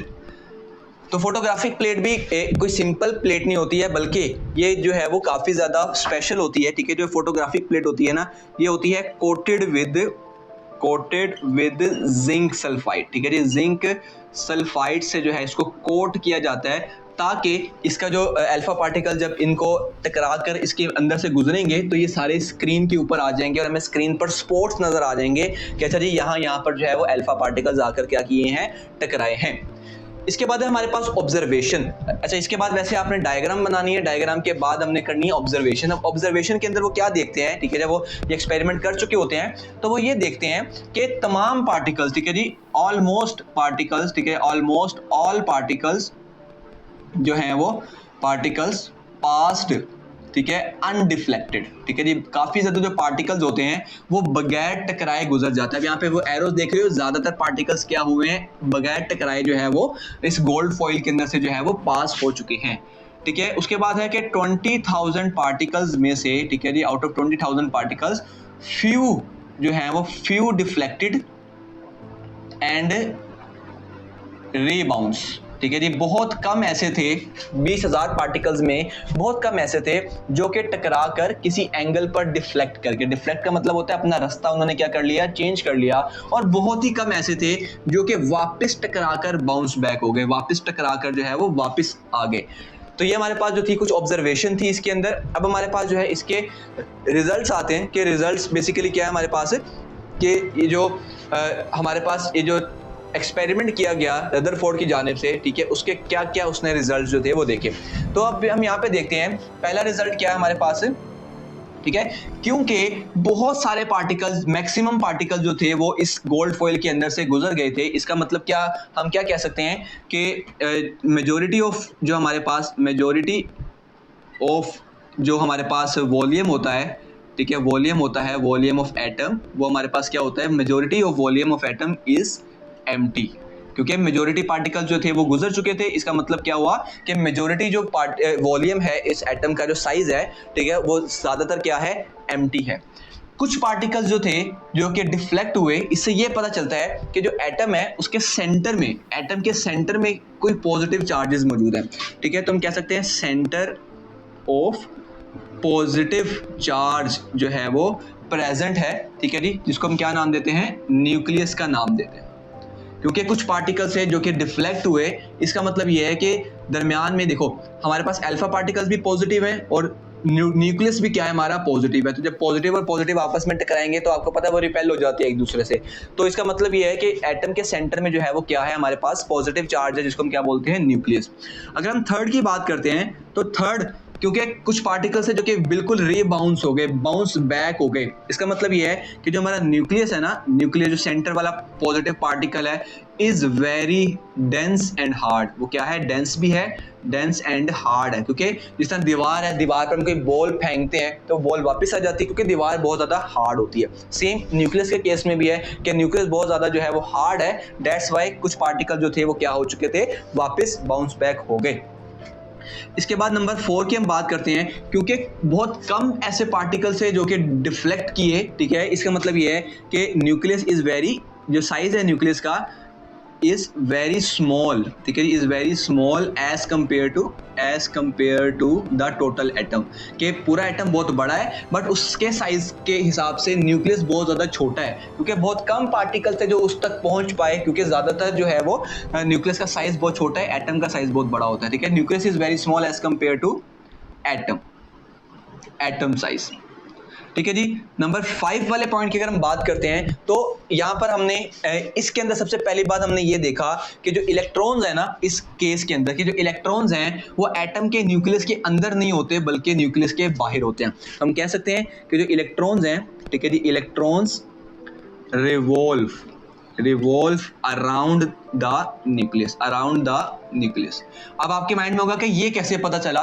तो सिंपल सी बात है कि अगर तो न्यूक्लियस के अंदर होता प्रोटॉन, हमारा इलेक्ट्रॉन, क्योंकि इलेक्ट्रॉन पे नेगेटिव चार्ज होता है, तो कहीं ना कहीं ये जो पार्टिकल्स थे ना, ये इसकी तरफ अट्रैक्ट होने चाहिए थे, बट इसकी तरफ अट्रैक्ट नहीं हुए क्योंकि न्यूक्लियस के अंदर इलेक्ट्रॉन मौजूद ही नहीं है। तो ये वाला पॉइंट हमारा यहाँ से क्लियर हो गया। इसके बाद नंबर 6 वाले पॉइंट की बात करते हैं। अब क्योंकि एटम के ऊपर टोटल पर कोई चार्ज नहीं होता, इसका मतलब यह है कि जितने एटम के अंदर प्रोटॉन्स होते हैं उतने ही कितने होते हैं न्यूट्रॉन। देखो जैसे मैथ में करते हैं +2 -2, क्या आंसर आता है हमारे पास, कैंसिल होके क्या आता है, 0। इसका मतलब है अगर एटम के ऊपर कोई चार्ज नहीं है, इसका मतलब है जितने उसके पॉजिटिव चार्जेस हैं उतने उसके क्या है, नेगेटिव चार्जेस। तो मैं कह सकता हूं कि नंबर ऑफ इलेक्ट्रॉन्स जो हैं, नंबर ऑफ इलेक्ट्रॉन्स वो बराबर हैं किसके, नंबर ऑफ प्रोटॉन्स के। ठीक है जी, इस वजह से जो हमारा एटम है वो क्या है, न्यूट्रल है।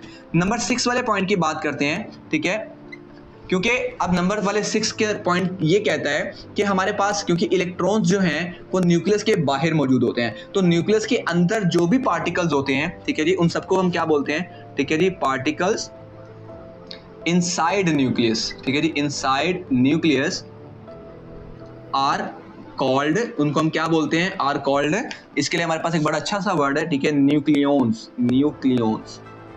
कि तमाम वो फंडामेंटल पार्टिकल्स जो कि न्यूक्लियस के अंदर मौजूद होते हैं वो क्या कहलाते हैं, न्यूक्लियॉन्स। यहाँ पर एक क्वेश्चन ये भी आ सकता है कि क्या इलेक्ट्रॉन्स न्यूक्लियॉन्स होते हैं, तो ऐसा बिल्कुल भी नहीं है, क्योंकि इलेक्ट्रॉन्स न्यूक्लियस के अंदर नहीं होते बल्कि न्यूक्लियस के बाहर मौजूद होते हैं। तो ये हमारे पास जो थे वो कुछ रिजल्ट्स थे हमारे रदरफोर्ड एटॉमिक मॉडल के। अब यहाँ पर डिफेक्ट्स भी लिखे हुए हैं, क्या भैया ये सारा मॉडल ठीक नहीं था, तो ऐसा बिल्कुल भी नहीं है, ठीक है। इसका मेजॉरिटी पार्ट तो ठीक था, जैसे कि एटम का साइज जो है वो बहुत बड़ा होता है, न्यूक्लियस का साइज छोटा होता है, न्यूक्लियस पॉजिटिव चार्ज होता है उसके ऊपर, इलेक्ट्रॉन्स न्यूक्लियस के बाहर रिवॉल्व करते हैं, काफी सारी चीजें जो थी वो ठीक थी। बट कुछ यहाँ पर जो थे वो डिफेक्ट्स थे, कुछ लिमिटेशंस थी इस कॉन्सेप्ट की, जिसको अब हम पढ़ने लगे हैं। सो यहाँ पे मुझे लग रहा है कि मुझे एक लाइन लगा देनी चाहिए ताकि हम इसके लिए जो है वो लिख पाए, ठीक है जी। अब डिफेक्ट्स क्या है हमारे पास। अब पहला डिफेक्ट ये है कि यहाँ पर आपने इस एमसीक्यूज को भी याद रखना है कि हमारे पास जो रदरफोर्ड एटॉमिक मॉडल होता है ना, ये बेस करता है, ठीक है जी, बेस करता है किस पर, क्लासिकल थ्योरी पर, ठीक है जी, क्लासिकल थ्योरी पर जो है वो बेस करता है हमारा रदरफोर्ड एटॉमिक मॉडल। तो क्लासिकल थ्योरी क्या कहती है, क्लासिकल थ्योरी कहती है कि जो इलेक्ट्रॉन्स है ना, जब वो न्यूक्लियस के गिर्द रिवॉल्व कर रहे होते हैं ना, तो वो अपनी एनर्जी कॉन्टिन्यूसली निकाल रहे होते हैं, ठीक है जी। क्लासिकल थ्योरी के मुताबिक जो इलेक्ट्रॉन्स हैं, इलेक्ट्रॉन्स एमिट एनर्जी, ठीक है जी। इलेक्ट्रॉन्स क्या करते हैं, एनर्जी निकालते हैं। एमिट का मतलब होता है निकालना, कॉन्टिन्यूसली, कॉन्टिन्यूसली वो क्या करते रहते हैं, कॉन्टिन्यूसली अपनी एनर्जी को बाहर निकालते रहते हैं। इससे होगा क्या, अगर एक इलेक्ट्रॉन है वो चलता चलता घूमता घूमता जो है अपनी एनर्जी लूज करता जा रहा है, तो करते करते उसकी एनर्जी एक टाइम आएगा ना खत्म हो जाएगी, और अगर खत्म हो जाएगी वो तो न्यूक्लियस के अंदर गिर जाना चाहिए। अगर न्यूक्लियस के अंदर गिर जाएगा इसका मतलब एटम का साइज खराब हो गया, एटम का स्ट्रक्चर खराब हो गया, इस तरह तो कोई भी चीज एग्जिस्ट नहीं करनी चाहिए। बट ऐसा तो नहीं होता। तो ये हमारे पास जो था वो डिफेक्ट था रदरफोर्ड एटॉमिक मॉडल का, कि उसकी जो थ्योरी थी, जिस बेस पर उसने अपना मॉडल पेश किया था, क्लासिकल थ्योरी, वो ये कहती थी कि इलेक्ट्रॉन जो है वो रिलीज करता है एनर्जी कॉन्टिन्यूसली, हर टाइम रिलीज करता है, जबकि ऐसा नहीं है। इसके बाद जो नंबर 2 वाला पॉइंट है कि अगर बिलफर्ज के इलेक्ट्रॉन अपनी एनर्जी को कॉन्टिन्यूसली निकालता रहता तो कुछ इस तरह का स्पेक्ट्रम बनना चाहिए था एनर्जी का, ठीक है, इस तरह का कि कॉन्टिन्यूसली जो है एनर्जी बाहर निकलती जा रही है, ठीक है। बट ठीक है, उन्होंने कौन सा ऑब्जर्व किया इसमें जो था, यहाँ पे हम कह सकते हैं कि कॉन्टिन्यूस स्पेक्ट्रम जो था, कॉन्टिन्यूस स्पेक्ट्रम वाज एक्सपेक्टेड, कि कॉन्टिन्यूस स्पेक्ट्रम होना चाहिए था, एक्सपेक्टेड। बट ठीक है, उनको नजर कौन सा आया, उनको नजर आया लाइन स्पेक्ट्रम, ठीक है, लाइन स्पेक्ट्रम वाज ऑब्जर्व्ड, कि जब उन्होंने एक्सपेरिमेंट्स वगैरह किए तो उनको कॉन्टिन्यूस स्पेक्ट्रम नहीं मिला, बल्कि उसकी जगह पर उनको लाइन स्पेक्ट्रम मिला। अब जो लाइन स्पेक्ट्रम होता है उसका मतलब ये है कि यहाँ पर तो एनर्जी बढ़ रही है, बट यहाँ पर एनर्जी रुकी हुई है, फिर एनर्जी कम हो रही है, फिर एनर्जी बढ़ रही है, फिर कम हो रही है। सो उन्होंने ये देखा कि लाइन स्पेक्ट्रम बन रहा है, बट एक्चुअल बनना कौन सा चाहिए था, कॉन्टिन्यूस, क्योंकि उनकी थ्योरी क्या कहती थी कि कॉन्टिन्यूस स्पेक्ट्रम बनता है। यहाँ पर ये दोनों में कॉन्फ्लिक्ट आ जाता है और दोनों जो है वो यहाँ पर हमारे पास डिफेक्ट बन जाते हैं किसके, रदरफोर्ड एटॉमिक मॉडल के। और जब भी कोई डिफेक्ट आता है, ठीक है, तो उसका एक आंसर जो है वो हमें मिल रहा होता है, ठीक है। जब भी कोई डिफेक्ट आता है तो हमें क्या मिलता है, उसका आंसर। तो ये जो डिफेक्ट्स थे इसको बाद में रिजोल्व किया हमारे पास एक नई थ्योरी के अंदर, जिसका नाम था बोहर्स एटॉमिक मॉडल, ठीक है जी। तो इसको हम बाद में पढ़ेंगे, पहले हम इसको जरा बुक से देखते हैं इस टॉपिक को। तो हमारे पास जो है सबसे पहले पॉइंट आ जाता है रदरफोर्ड एटॉमिक मॉडल का इंट्रोडक्शन। अब इंट्रोडक्शन क्या है हमारे पास, कि रदरफोर्ड ने जो था वो गोल्डफेल एक्सपेरिमेंट को परफॉर्म किया कि कैसे पॉजिटिव और नेगेटिव चार्जेस जो हैं वो एग्जिस्ट करते हैं एक एटम के अंदर। उसने क्या किया, उसने अल्फा पार्टिकल्स को बम्बार्ड करवाया 0.tetra04 centimetre thick gold foil के ऊपर। अब अल्फा पार्टिकल्स क्या होते हैं, alpha particles are emitted by radio active elements. Radio active elements ऐसे एलिमेंट्स को बोला जाता है जो कि अपने अंदर से रेडिएशंस निकाल रहे होते हैं। कौन कौन से, लाइक रेडियम और पोलोनियम, और वो एक्चुअली क्या होते हैं, हीलियम के न्यूक्लियस होते हैं, ठीक है। They can penetrate through matter to some extent. उसके बाद हमारे पास फोटोग्राफिक प्लेट है कि उसने इफेक्ट्स अल्फा पार्टिकल्स के फोटोग्राफिक प्लेट पर देखे, और वो किस पर जिंक कोटेड थी, जिंक सल्फाइड के ऊपर। उसके बाद हमारे पास जो है वो यहाँ पर डायग्राम आ जाती है, ठीक है। डायग्राम के बाद हमारे पास जो है इसकी ऑब्जर्वेशन है। पहली ऑब्जर्वेशन हमारे पास क्या है कि तमाम पार्टिकल जो थे वो अनडिफ्लेक्टेड जो थे वो पास कर गए गोल्ड फॉइल के अंदर से। सेकंड क्या है कि 20,000 पार्टिकल्स में से सिर्फ कुछ थे जो कि डिफ्लेक्ट हुए, और बहुत कम ऐसे थे जो कि बाउंस बैक हुए गोल्ड फॉइल को टकराने के बाद। अब हम रिजल्ट्स की बात करते हैं, तो हमारे पास जो पहला रिजल्ट आता है वो ये है हमारे पास कि ज़्यादातर जो पार्टिकल्स थे वो पास कर जाते हैं फॉइल से अनडिफ्लेक्टेड। इसका मतलब है ज़्यादातर जो वॉल्यूम है एटम का वो क्या है, एम्प्टी है। नंबर 2 की बात करते हैं कि जो डिफ्लेक्शन थी कुछ पार्टिकल्स की, उसने ये साबित किया कि एटम के अंदर एक सेंटर होता है पॉजिटिव चार्ज का, जिसको क्या बोलते हैं, which is called nucleus of atom. Third number वाला पॉइंट क्या है कि जो कंप्लीट रीबाउंस हुआ कुछ पार्टिकल्स का, उन्होंने ये शो किया कि न्यूक्लियस जो है वो काफी ज्यादा डेंस और हार्ड है। नंबर 5 वाला पॉइंट क्या है, क्योंकि कुछ पार्टिकल्स से जो डिफ्लेक्ट हुए वो ये शो करते हैं कि जो साइज है न्यूक्लियस का वो बहुत छोटा है as compared to total volume of an atom. Atom काफी बड़ा साइज है जबकि न्यूक्लियस उसके मुकाबले में बहुत छोटा है। नंबर 5 वाला पॉइंट क्या है कि जो इलेक्ट्रॉन्स हैं वो रिवॉल्व करते हैं न्यूक्लियस के गिर्द। नंबर 6 वाला पॉइंट क्या है कि एटम जो है वो टोटल न्यूट्रल होता है, इसका मतलब ये है कि नंबर ऑफ इलेक्ट्रॉन्स जो है वो बराबर है नंबर ऑफ प्रोटॉन्स के। नंबर 7 वाले की बात करते हैं, इलेक्ट्रॉन के अलावा तमाम फंडामेंटल पार्टिकल्स जो कि न्यूक्लियस के अंदर होते हैं उनको क्या बोला जाता है, न्यूक्लियॉन्स बोला जाता है। इलेक्ट्रॉन्स को न्यूक्लियॉन्स क्यों नहीं कहा जाता, बिकॉज वो न्यूक्लियस के अंदर मौजूद नहीं होते, न्यूक्लियस के बाहर होते हैं।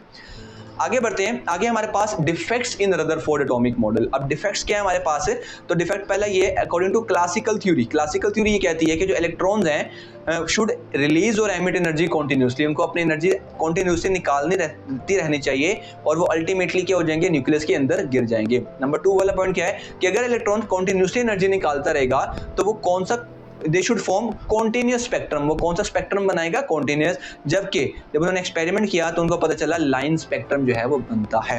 तो यहाँ तक हमारा जो है वो लॉन्ग क्वेश्चन कंप्लीट होता है। आगे ये हमें करने की जरूरत नहीं है, ये क्वेश्चंस है जिनके आंसर बाद में नेक्स्ट साइंटिस्ट ने जो थे वो अपने एक्सपेरिमेंट के अंदर दिए। ठीक है, उम्मीद करता हूँ ये सारा टॉपिक जो है आपको समझ आया होगा। तब इससे हमें यह पता चलता है कि जो हमारे पास प्लम पुडिंग थ्योरी थी जो कि ये कहती थी कि एटम एक बड़ा सा पॉजिटिव चार्ज होता है, उसके ऊपर छोटे छोटे नेगेटिव चार्जेस तक होते हैं, वो थ्योरी जो थी वो गलत साबित कर दी। किसने गलत साबित की, रदरफोर्ड अंकल ने, रदरफोर्ड एटॉमिक मॉडल के अंदर।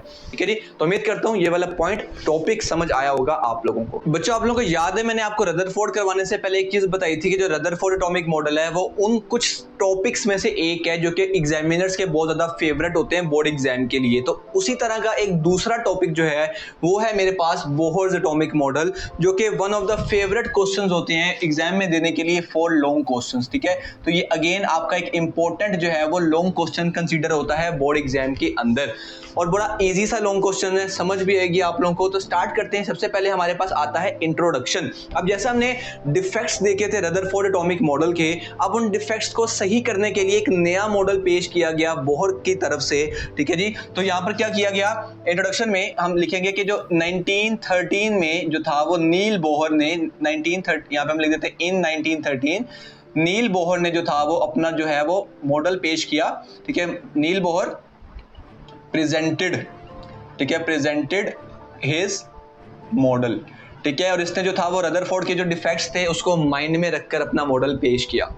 उसके बाद हमारे पास फाउंडेशन। अब जैसे हमने पढ़ा था कि जो रदरफोर्ड एटॉमिक मॉडल है उसकी फाउंडेशन थी हमारे पास क्लासिकल थ्योरी। सो यहाँ पर हमारे पास जो नील बोहर ने अपना बोहर एटॉमिक मॉडल पेश किया, ठीक है, ही used quantum theory of max Planck. ठीक है जी, इसने क्या किया, क्वांटम थ्योरी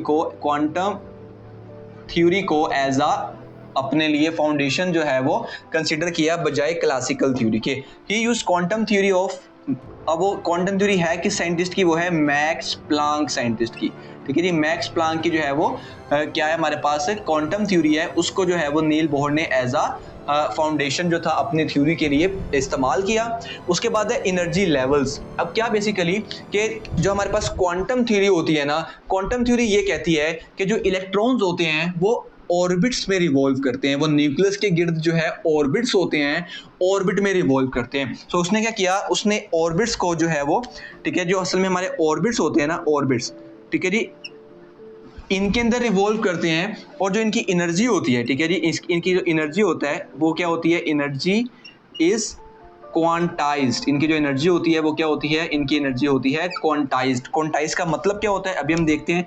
तो हमारी इसकी इनकी एनर्जी क्या होती है, क्वांटाइज्ड होती है, और इसका मतलब क्या होता है, मींस इसकी एनर्जी का मतलब होता है, क्वांटाइज्ड का मतलब होता है फिक्स्ड। ठीक है जी, यानी कि जो इलेक्ट्रॉन्स होते हैं वो ऑर्बिट्स में रिवॉल्व करते हैं, और ऑर्बिट्स की जो एनर्जी होती है वो क्वांटाइज्ड होती है। क्वांटाइज्ड का मतलब क्या होता है, उसकी एनर्जी क्या होती है, फिक्स होती है। तो इन ऑर्बिट्स को उसने नाम दे दिया, ठीक है, ऑर्बिट्स को उसने नाम दिया, ठीक है, ऑर्बिट्स को नाम दिया उसने एनर्जी लेवल्स का। तो ऑर्बिट्स बेसिकली क्या होते हैं, एनर्जी लेवल्स। तो यहाँ पर मैं एक चीज़ भी आपके लिए लिख देता हूँ, आपको पता होनी चाहिए कि ऑर्बिट्स जो हैं उनको शेल्स भी कहा जाता है और शेल्स के साथ उनको क्या कहा जाता है, एनर्जी लेवल्स। ठीक है जी, तीनों जो चीज़ें हैं वो एक ही चीज़ के नाम है। ठीक है जी, तो ये हमारे पास जो था वो एनर्जी लेवल्स हो गया। अब इसके बाद हम मूव करेंगे, इसके बाद हमारी डायग्राम आएगी। अब हम डायग्राम को जरा समझते हैं। ठीक है, डायग्राम वैसे हम पोस्टुलेट के अंदर अंदर भी समझ सकते हैं।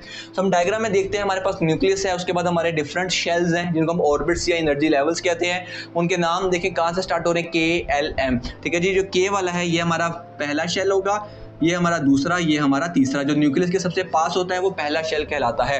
हम यहाँ पे देख रहे हैं कुछ इलेक्ट्रॉन्स हैं। इलेक्ट्रॉन्स जब अंदर की तरफ आ रहे हैं, यानी कि ये नंबर 3 वाले शेल से पहले शेल की तरफ जा रहे हैं, तो उनकी एनर्जी क्या हो रही है, रिलीज हो रही है। जबकि जो दूसरे से तीसरे शेल में जा रहा है, छोटे से बड़े शेल में जा रहा है, उसकी एनर्जी क्या हो रही है, एब्जॉर्ब हो रही है। इस चीज़ को हम लोग जो है वो अपने पोस्टुलेट में जो है वो देखते हैं। अब पहला पोस्टुलेट क्या होता है हमारे पास, कि जो हाइड्रोजन एटम होता है, ठीक है जी, हाइड्रोजन जो हमारे पास एटम है, हाइड्रोजन एटम, उसका एक बहुत छोटा सा न्यूक्लियस होता है। ठीक है, hydrogen atom have tiny nucleus, उसका न्यूक्लियस जो है वो काफी छोटा होता है। ठीक है, एंड उसका जो ऑर्बिट होता है, ठीक है, orbit and orbit of radius, उसका उस ऑर्बिट का जो रेडियस होता है वो क्या होता है, r। क्योंकि जो हाइड्रोजन या कोई भी आपके पास जो शेल होता है या ऑर्बिट होता है, आप जानते हैं वो सर्कल शेप में होता है, तो हर सर्कुलर शेप का एक रेडियस होता है। ठीक है जी, नंबर सेकंड वाला पॉइंट हम देखते हैं कि जो एनर्जी है तमाम ऑर्बिट्स की, तमाम शेल्स की, वो क्या होती है, क्वांटाइज्ड होती है। ठीक है, तो एनर्जी ऑफ ऑल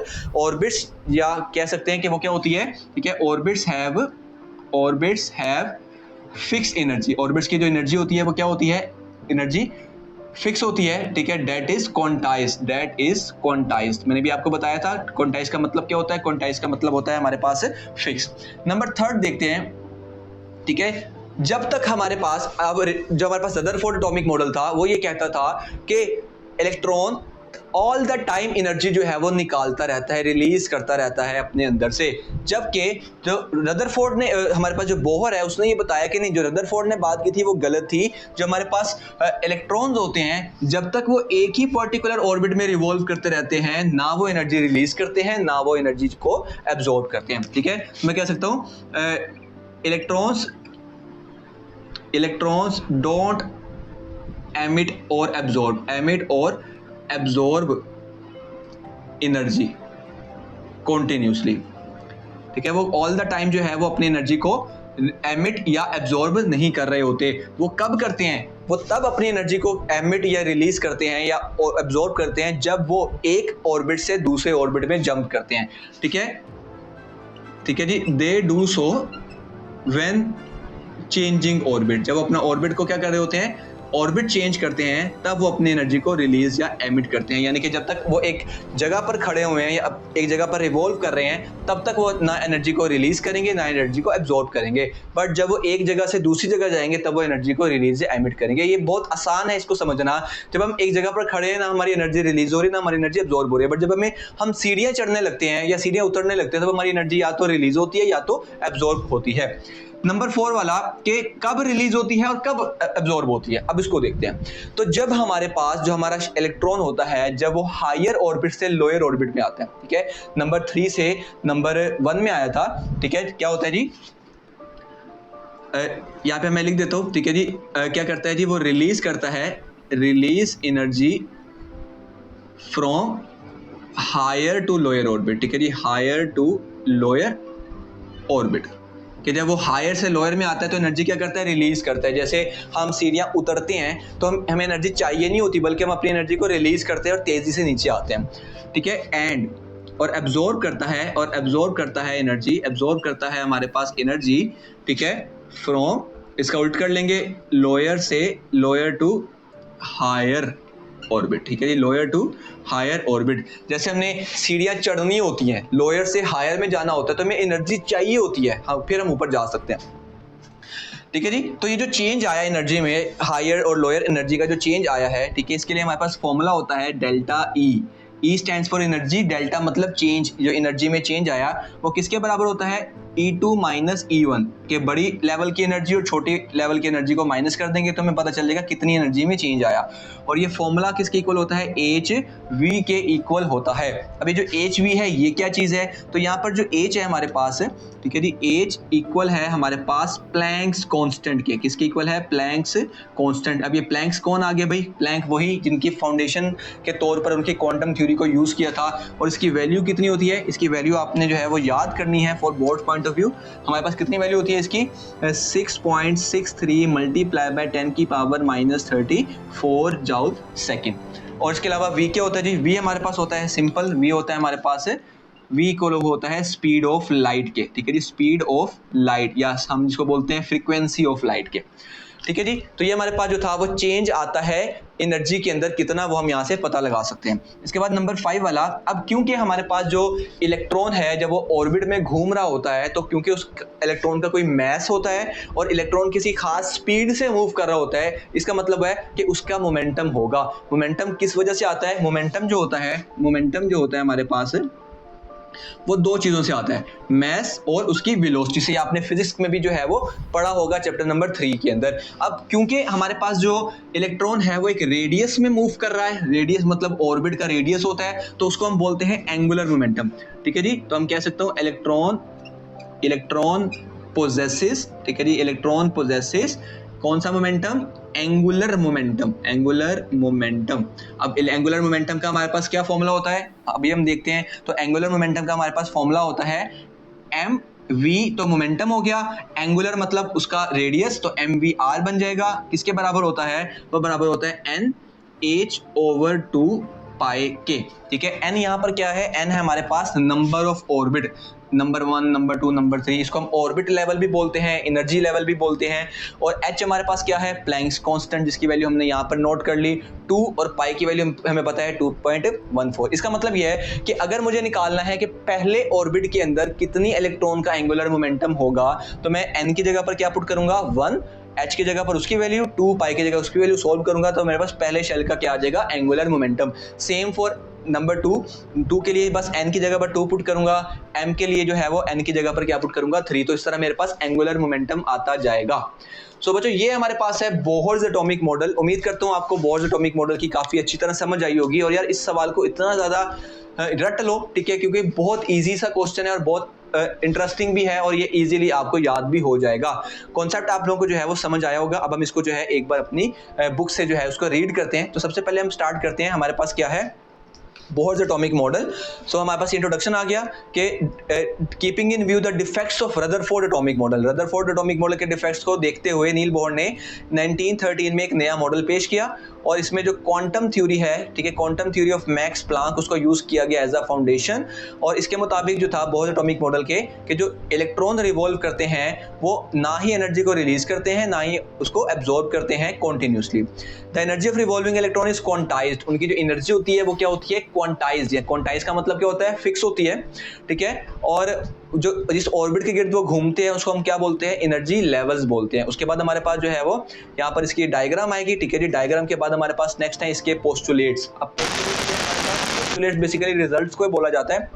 पहला पोस्टुलेट ये है कि जो हाइड्रोजन एटम है उसका एक छोटा सा न्यूक्लियस होता है और इलेक्ट्रॉन जो है वो एक ऑर्बिट में जो है वो घूम रहा होता है, जिसका रेडियस क्या होता है, r होता है। सेकंड नंबर वाला पॉइंट क्या है, हर ऑर्बिट की जो है वो फिक्स एनर्जी होती है, जो कि क्या होती है, क्वांटाइज्ड होती है। हमने पढ़ा है हर ऑर्बिट की एनर्जी क्या होती है, फिक्स होती है, क्वांटाइज्ड होती है। नंबर 3 वाला पॉइंट क्या है, एज लॉन्ग एज, जब तक इलेक्ट्रॉन जो है वो एक ही ऑर्बिट में रिवॉल्व करता है, ठीक है, वो ना ही एनर्जी को रेडिएट करता है ना ही एनर्जी को एब्जॉर्ब करता है। द एनर्जी इज एमिटेड और एब्जॉर्ब्ड ओनली व्हेन, तब एनर्जी रिलीज या एमिट होगी जब वो इलेक्ट्रॉन जो है वो एक ऑर्बिट से दूसरी ऑर्बिट में जंप करेगा। नंबर 4 वाला पॉइंट क्या है कि जब इलेक्ट्रॉन जंप करता है लोअर से हायर ऑर्बिट में, ठीक है, लोअर से हायर में जाएगा, ठीक है जी, लोअर से हायर में जाएगा तो क्या करेगा, एब्जॉर्ब करेगा एनर्जी। और जब लोअर से हायर में आएगा, हायर से लोअर में जाएगा तो क्या करेगा, रिलीज करेगा, ठीक है जी। तो from lower to higher orbit it radiate energy. This change in energy जो है वो हमें इस फॉर्मूला से मिलती है। इस फॉर्मूला में h क्या है, प्लैंक्स कांस्टेंट है, जिसकी वैल्यू क्या है 6.63 मल्टीप्लाई बाय 10 की पावर -34, और v क्या है, फ्रीक्वेंसी या स्पीड ऑफ लाइट। इसके बाद आगे बढ़ते हैं। आगे हमारे पास लास्ट वाला पॉइंट क्या है कि इलेक्ट्रॉन जो है वो ऑर्बिट में घूमता है, जिसकी एनर्जी क्या होती है, जिसका मोमेंटम क्या होता है, फिक्स होता है, और मोमेंटम का फॉर्मूला हमारे पास ये रहा। और जो n है उसको हम क्या बोलते हैं, क्वांटम नंबर या ऑर्बिट नंबर, कि किस शेल का जो नंबर है वो हम उसको दिखते हैं। तो ये हमारा लॉन्ग क्वेश्चन यहाँ पे कंप्लीट हुआ। इसके बाद हमारे पास ये टेबल है, इस टेबल को आपने पढ़ना है। इसमें क्वांटम के बारे में बताया। क्वांटम जो है इसका मतलब होता है फिक्स एनर्जी। ये सबसे छोटी एनर्जी होती है जो कि एब्जॉर्ब हो सकती है या रिलीज हो सकती है, और ये जो था वो मैक्स प्लैंक ने जो है वो डिस्कवर की है। उसके बाद हमारे पास ये समरी है, ठीक है। ये भी आपको जो है कभी कभी लॉन्ग क्वेश्चन में आता है, ज्यादातर जो है ये शॉर्ट क्वेश्चन में ही पूछा जाता है। Difference between Rutherford atomic model and Bohr's atomic model. अब क्या है हमारे पास रदरफोर्ड एटॉमिक मॉडल, ये जो है वो क्लासिकल थ्योरी पर बेस करता है। बोहर्स हमने पढ़ा है वो क्वांटम थ्योरी पर बेस करता है। नंबर 2 वाला पॉइंट क्या है कि इलेक्ट्रॉन जो है वो न्यूक्लियस के गिर्द रिवॉल्व करते हैं, बट इसने बताया कि जो रिवॉल्व तो करते हैं भैया, बट वो ऑर्बिट में रिवॉल्व करते हैं, जिसकी एनर्जी क्या होती है, फिक्स होती है। आगे क्या है नंबर 3 वाला, no idea of orbits was introduce. कोई आइडिया नहीं दिया था ऑर्बिट के बारे में, जबकि इसने बोला कि ऑर्बिट का जो एंगुलर मोमेंटम होता है वो फिक्स होता है। नंबर 4 वाला पॉइंट क्या है, एटम जो है वो कॉन्टिन्यूअस स्पेक्ट्रम बनाएगा। यहाँ पर क्या है, एटम जो है वो लाइन स्पेक्ट्रम बनाएगा। नंबर 5 वाला पॉइंट क्या है, एटम शुड कोलैप्स। अगर हमने देखा था कि अगर इलेक्ट्रॉन घूमता घूमता न्यूक्लियस में आकर गिर जाएगा तो एटम तो कोलैप्स हो जाएगा, तबाह हो जाएगा।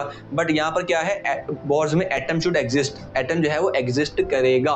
तो ये हमारे पास जो थे वो जितनी थ्योरीज वाला टॉपिक था, स्ट्रक्चर ऑफ एटम्स वाला टॉपिक था, यहाँ पर हमारा क्लियर हो चुका है। तो बच्चों हम लोग अपना नेक्स्ट टॉपिक स्टार्ट करते हैं, जो कि हमारा थोड़ा सा न्यूमेरिकल टाइप का क्वेश्चन होता है। पेपर में हर साल ऑलमोस्ट इसके अंदर से एमसीक्यूज या शॉर्ट क्वेश्चन बनते हैं, जिसका नाम है इलेक्ट्रॉनिक कॉन्फ़िगरेशन। अब इलेक्ट्रॉनिक कॉन्फ़िगरेशन क्या होता है, ये पढ़ाने का स्टाइल मेरा थोड़ा सा डिफरेंट है। जब भी मैंने अभी भी ऑफलाइन पढ़ाया है, इसको मैं अपने स्टाइल से पढ़ाता हूँ, क्योंकि आपकी बुक में जो मेथड यूज किया गया है वो मेथड थोड़ा सा डिफिकल्ट है, ठीक है। उस मेथड को रेनफॉल मेथड बोलते हैं। हम सारी चीजें देखेंगे, बट इससे पहले मैं आपको रेकमेंड करूंगा कि आप अपनी किताब खोल लें, कोई पेज, कोई जगह ढूंढ लें, या कोई रजिस्टर ओपन कर लें। जो चीजें मैं यहाँ पर लिखने वाला हूँ वो चीजें आप लोगों ने साथ नोट करनी है, क्योंकि वो आपके एमसीक्यूज के लिए भी और इलेक्ट्रॉनिक कॉन्फ़िगरेशन करने के लिए, दोनों के लिए बहुत इंपॉर्टेंट है। तो स्टार्ट करते हैं। हमारे पास जो यहाँ पर मैं साइड पर करता जाऊंगा, क्योंकि वो बाद में इलेक्ट्रॉनिक कॉन्फ़िगरेशन करने के लिए भी हेल्प करेगी।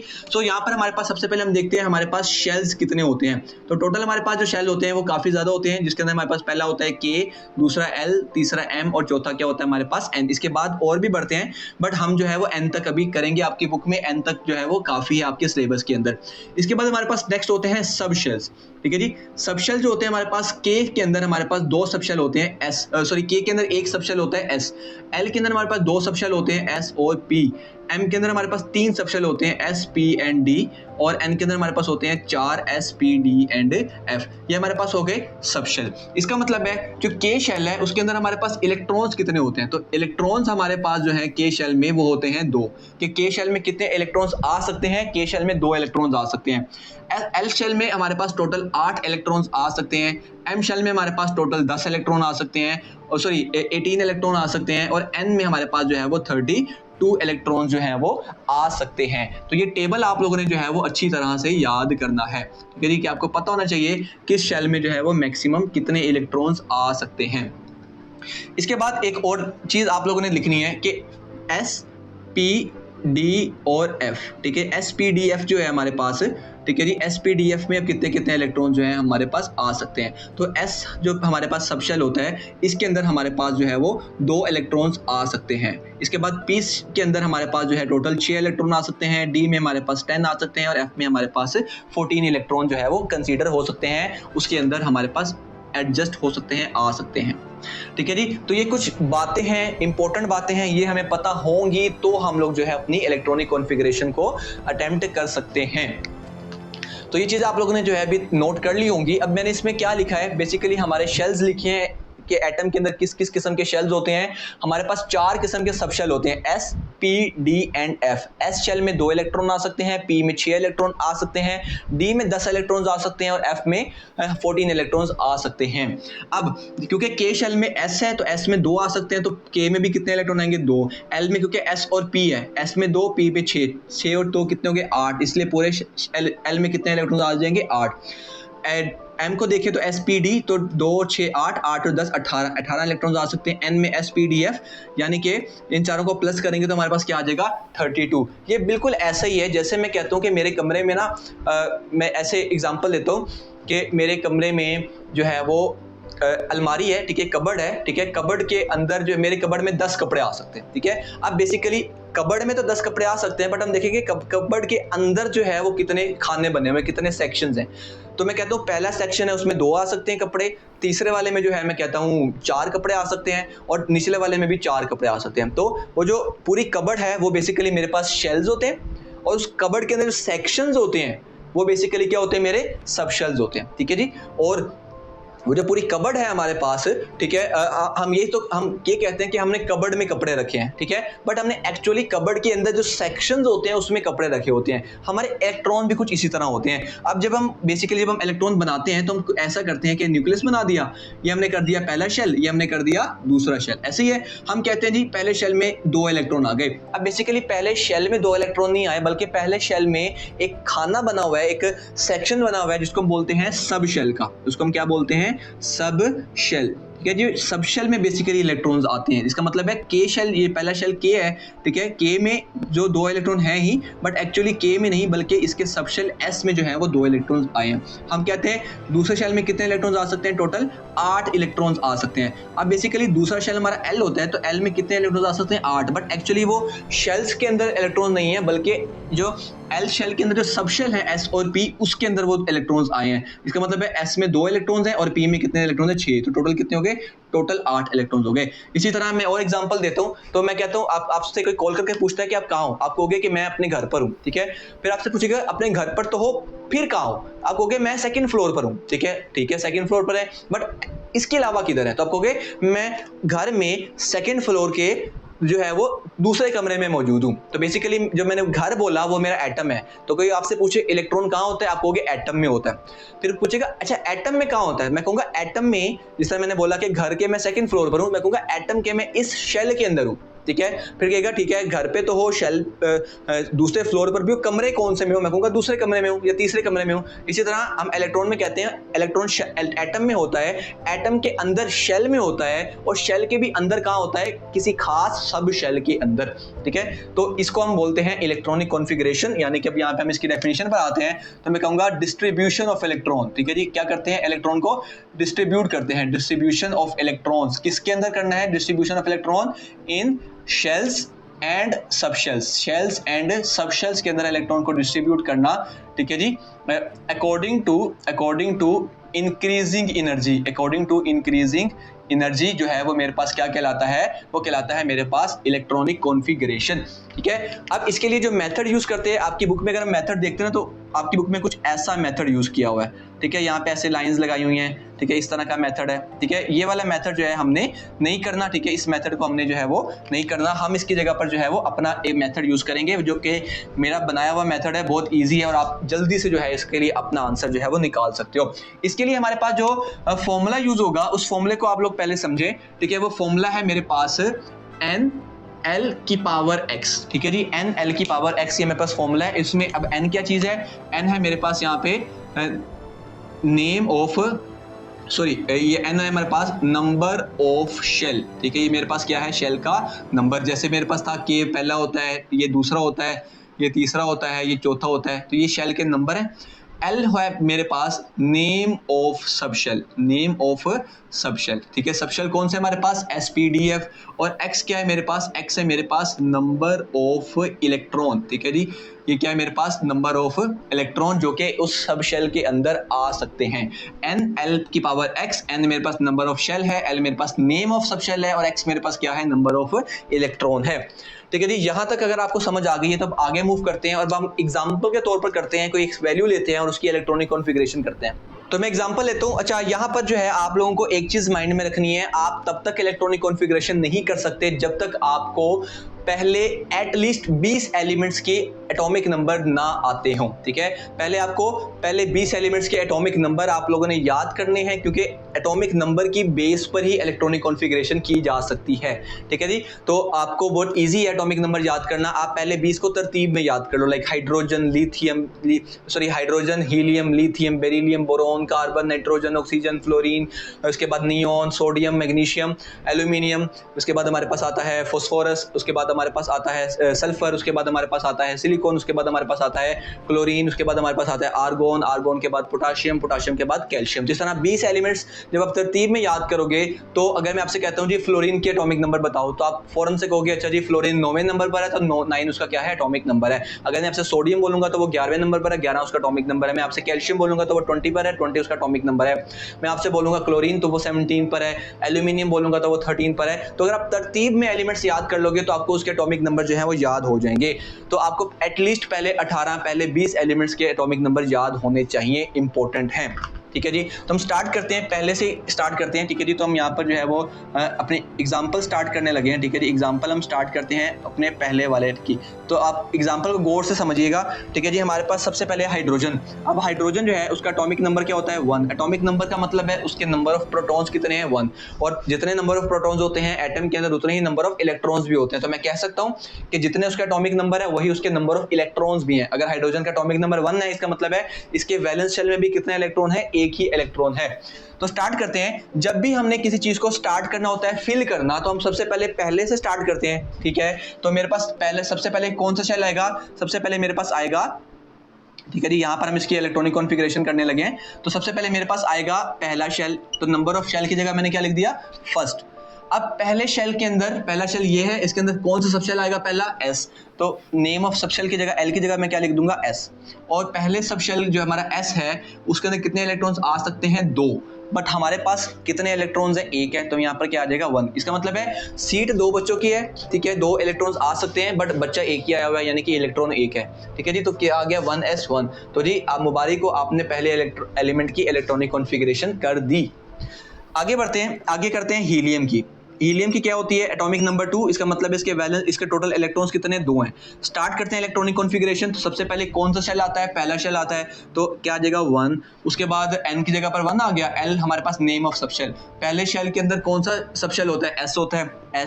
s में कितने इलेक्ट्रॉन्स आ सकते हैं, 2। हमारे पास भी कितने हैं, 2। तो यहाँ पे क्या आ जाएगा 2। दूसरे की भी हो गई। अब हम थोड़े बड़े वाले की करते हैं, हम करते हैं कार्बन की। कार्बन का एटॉमिक नंबर क्या होता है, 6। तो स्टार्ट करते हैं सबसे पहले पहला शेल। पहले शेल जो है उसकी जगह 1 आ जाएगा।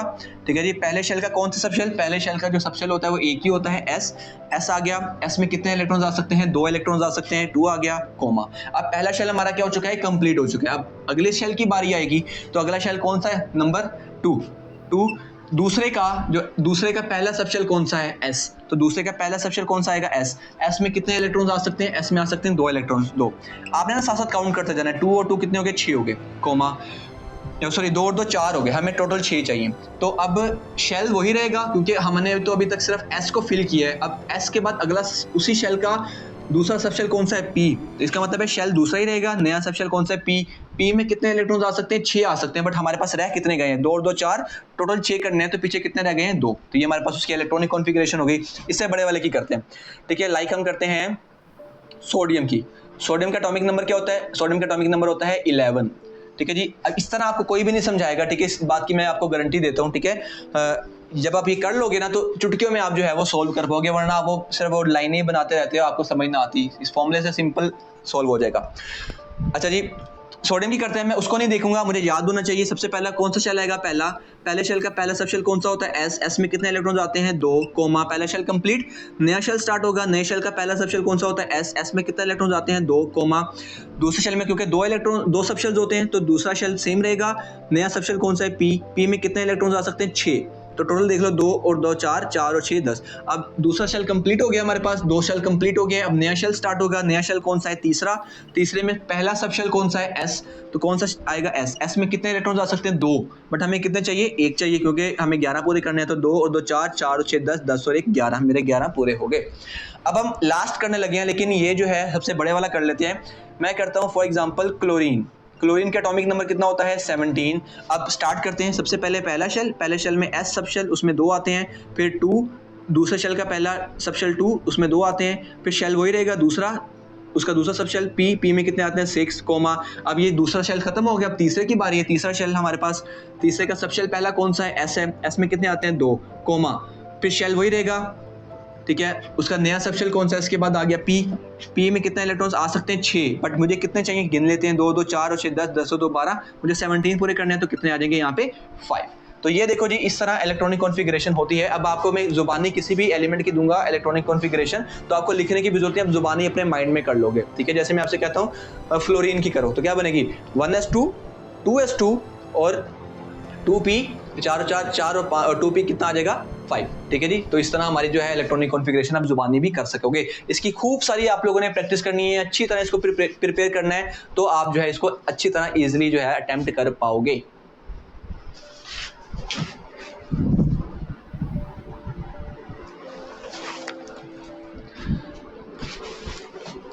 तो मैं बताता हूं पेपर में जब आपको ये क्वेश्चन आएगा तो आपने किस तरह अटेम्प्ट करना है। लेट्स से आपको पेपर में क्वेश्चन आता है कि आपने जो है वो सोडियम प्लस की इलेक्ट्रॉनिक कॉन्फ़िगरेशन करनी है, ठीक है। ये आपको क्वेश्चन आया कि आपने क्या करना है, सोडियम +1 की क्या फाइंड करनी है, इलेक्ट्रॉनिक कॉन्फ़िगरेशन फाइंड करनी है। तो सबसे पहले जो है हम लोग क्या करेंगे, ठीक है जी, हम लोग सबसे पहले क्या लिखेंगे, हम लिखेंगे एटॉमिक नंबर, ठीक है जी। एटॉमिक नंबर ऑफ सोडियम कितना होता है, एटॉमिक नंबर होता है सोडियम का 11, ठीक है जी, हमें याद होगा।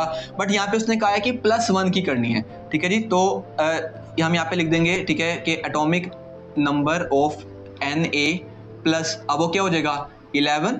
प्लस का मतलब क्या होता है, प्लस का मतलब हमने चैप्टर 1 में पढ़ा है, ये केटाइन बन गया है, इसका मतलब है इसके अंदर से एक इलेक्ट्रॉन निकल चुका है। तो 11 में से एक इलेक्ट्रॉन निकल चुका है, तो क्या आ जाएगा वैल्यू 10, ठीक है जी। तो अब हमें 11 के लिए इलेक्ट्रॉनिक कॉन्फ़िगरेशन ये वाली नहीं करनी, बल्कि किस वैल्यू के लिए करनी है, 10 के लिए करनी है। तो मैं यहाँ पे लिख दूंगा electronic configuration of Na positive. आपने पूरा लिखना है, इस इलेक्ट्रॉनिक कॉन्फ़िगरेशन मैंने शॉर्ट में लिखा है। तो क्या बनेगी, अब 10 के अकॉर्डिंग करेंगे। तो 10 के अकॉर्डिंग मेरे पास इलेक्ट्रॉनिक कॉन्फ़िगरेशन क्या होगी, वो होगी मेरे पास 1s2, इसके बाद 2s2, उसके बाद 2p6, तो 2 2 4 और 2 6 कितने हो गए 10। तो ये मेरे पास इलेक्ट्रॉनिक कॉन्फ़िगरेशन। तो आपने माइंड में रखना है कि आपको यहाँ पर क्या वैल्यू दी गई है। इसी तरह दूसरा मैं आपके लिए करूंगा नहीं, बस मैं आपको क्वेश्चन लिख कर दे रहा हूँ, आपको समझा देता हूँ कि अगर आपको एक और क्वेश्चन आया, आपसे कहा जाता है एल्यूमिनियम -3 की इलेक्ट्रॉनिक कॉन्फ़िगरेशन करनी है, ठीक है। तो अब आप जानते हैं कि एल्यूमिनियम जो होता है ये आपने खुद करना है इस पैटर्न से, बट मैं आपको सिर्फ समझा देता हूँ कि जो एल्यूमिनियम होता है उसका एटॉमिक नंबर हमारे पास होता है 13, ठीक है। बट -3 का मतलब है कि इसने 3 इलेक्ट्रॉन गेन किए हैं। तो 13 में क्या करना पड़ेगा, मुझे प्लस करना पड़ेगा 3, तो कितना हो जाएगी वैल्यू 16। तो मुझे 16 के अकॉर्डिंग उसकी इलेक्ट्रॉनिक कॉन्फ़िगरेशन करनी होगी। ये आप लोगों की असाइनमेंट है, ये आप लोगों ने खुद करनी है, पैटर्न हमारा यही रहेगा, ठीक है। बट आपने 13 के लिए नहीं बल्कि 16 के लिए करना है। यहाँ से अब अपने माइंड में ये भी रख सकते हो कि अगर वैल्यू में सवाल में प्लस होगा तो एक्चुअली उतने नंबर माइनस कर देने हैं, और अगर सवाल में माइनस होगा तो उतने नंबर आपने क्या कर देने हैं, प्लस कर देने हैं। और फिर वो नए नंबर की इलेक्ट्रॉनिक कॉन्फ़िगरेशन करनी है, पुराने वाले की नहीं करनी। तो इस तरह हमारा जो है इलेक्ट्रॉनिक कॉन्फ़िगरेशन का जो टॉपिक है यहाँ पर क्लियर हुआ। यहाँ पर हमारे पास शेल्स और सब शेल्स जो हैं, ये दो चीजें हैं, इनकी डेफिनेशन आपसे पूछी जा सकती है। तो इसको एक बार जो है हम बुक से भी देखते हैं। पीडीएफ में हमारे पास वो पेज नहीं है, बट मैंने आपके लिए यहाँ पर डेफिनेशन लिख दी है, तो आपने यहाँ से डेफिनेशन जो है वो याद कर लेनी है। इसके बाद हमारे पास जो है वो दो डेफिनेशन आती हैं, ठीक है। एक आती है शेल की, ठीक है जी, शेल की डेफिनेशन आती है, और एक आती है मेरे पास सब शेल की डेफिनेशन, ठीक है जी। तो शेल और सब शेल की डेफिनेशन जो है आप लोगों ने देखनी है। तो शेल्स क्या होते हैं, ठीक है, शेल्स होते हैं हमारे पास मेन एनर्जी लेवल्स। क्या होते हैं ये मेरे पास मेन एनर्जी लेवल्स होते हैं, ठीक है, वेयर इलेक्ट्रॉन, ठीक है, वेयर इलेक्ट्रॉन रिजाइड्स, ठीक है, जहाँ पे इलेक्ट्रॉन रहते हैं। और सब शेल्स क्या होते हैं, ये मेरे पास होते हैं सब एनर्जी लेवल्स, ठीक है जी, सब energy levels in shell that accommodate electron, ठीक है। ये आप छोटी सी डेफिनेशन है, इसको आप लोग लिख लो एग्जांपल के तौर पर। कुछ शेल्स लिख देना और उसमें इलेक्ट्रॉन बता देना कितने आते हैं, और सब शेल के एग्जांपल में सब शेल्स के नाम लिख देना और साथ बता देना कितने इलेक्ट्रॉन उसके अंदर आते हैं। तो उम्मीद करता हूँ आपको ये इलेक्ट्रॉनिक कॉन्फ़िगरेशन वाला कॉन्सेप्ट समझ भी आया होगा, और आपको सारी वैल्यूज आपने लिख भी ली होंगी, और आपने इसकी प्रैक्टिस खूब सारी करनी है। और पहले 18 और पहले 20 एलिमेंट्स की एटलीस्ट आपको एटॉमिक नंबर याद होने चाहिए, और पहले 18 एलिमेंट्स तो लाजमी आपकी बुक के अंदर मौजूद हैं, ठीक है। उसकी इलेक्ट्रॉनिक कॉन्फ़िगरेशन की आपने रिटर्न प्रैक्टिस करनी है, ठीक है जी। और आज जब प्रैक्टिस कर लो तो कमेंट सेक्शन में आके मुझे बता देना कि मैंने इलेक्ट्रॉनिक कॉन्फ़िगरेशन की 18 एलिमेंट्स की जो है वो प्रैक्टिस कर ली है। तो बच्चों, हमारे जो चैप्टर है, चैप्टर नंबर 2, इसके लास्ट टॉपिक की तरफ हम बढ़ने लगे हैं, जिसका नाम है हमारे पास आइसोटोप्स। अब आइसोटोप्स जो होते हैं ये इजी सा टॉपिक है, बट इसमें एमसीक्यूज बहुत ज़्यादा हैं। इसके अलावा जो है इसके आगे एक लॉन्ग क्वेश्चन भी कंसीडर हो जाता है, कभी कभी शॉर्ट वैसे ज़्यादा आते हैं, बट ज़्यादा लॉन्ग में भी आ सकता है आपको। तो आइसोटोप का जो कॉन्सेप्ट है ना, ये बच्चों को ज़्यादा समझ नहीं आता। तो I will try my best कि आपको जो है इसका टॉपिक अच्छी तरह पहले समझ आए कि एक्चुअली आइसोटोप्स होते क्या है। तो आइसोटोप्स पता करने के लिए ना हमें दो चीज़ों की ज़रूरत है, ठीक है जी। और तो उसके अंदर हमारे पास जो सबसे पहली चीज़ है उसको बोलते हैं एटॉमिक नंबर, एक चीज को बोलते हैं एटॉमिक नंबर और एक को बोलते हैं हम लोग मास नंबर, एटॉमिक नंबर और मास नंबर। अब हमने पढ़ा हुआ है चैप्टर 1 के अंदर कि जो एटॉमिक नंबर होते हैं ना वो नंबर ऑफ प्रोटॉन्स के इक्वल होते हैं। किसके इक्वल होते हैं? नंबर ऑफ प्रोटॉन्स के। जबकि जो मास नंबर होते हैं वो बराबर होते हैं number of protons plus number of neutrons के। ऐसे ही है ये, यहाँ तक कोई प्रॉब्लम आपको? कोई प्रॉब्लम नहीं है, ठीक है जी। एटॉमिक नंबर क्या होता है? नंबर ऑफ प्रोटॉन्स के इक्वल होता है, जबकि मास नंबर क्या होता है? Number of protons plus number of neutrons के इक्वल होता है। ये चीजें तो हमें पहले से हमने पढ़ी हुई हैं। सो आइसोटोप्स क्या होते हैं? तो आइसोटोप्स हमारे पास ऐसे एटम्स होते हैं, ठीक है जी, ऐसे एटम्स, ठीक है जी, ऐसे atoms that have same atomic number but different mass number. But क्या होते हैं उसके? डिफरेंट मास नंबर होते हैं। अब मास नंबर क्यों डिफरेंट होगा? मास नंबर डिफरेंट होता है ड्यू टू डिफरेंट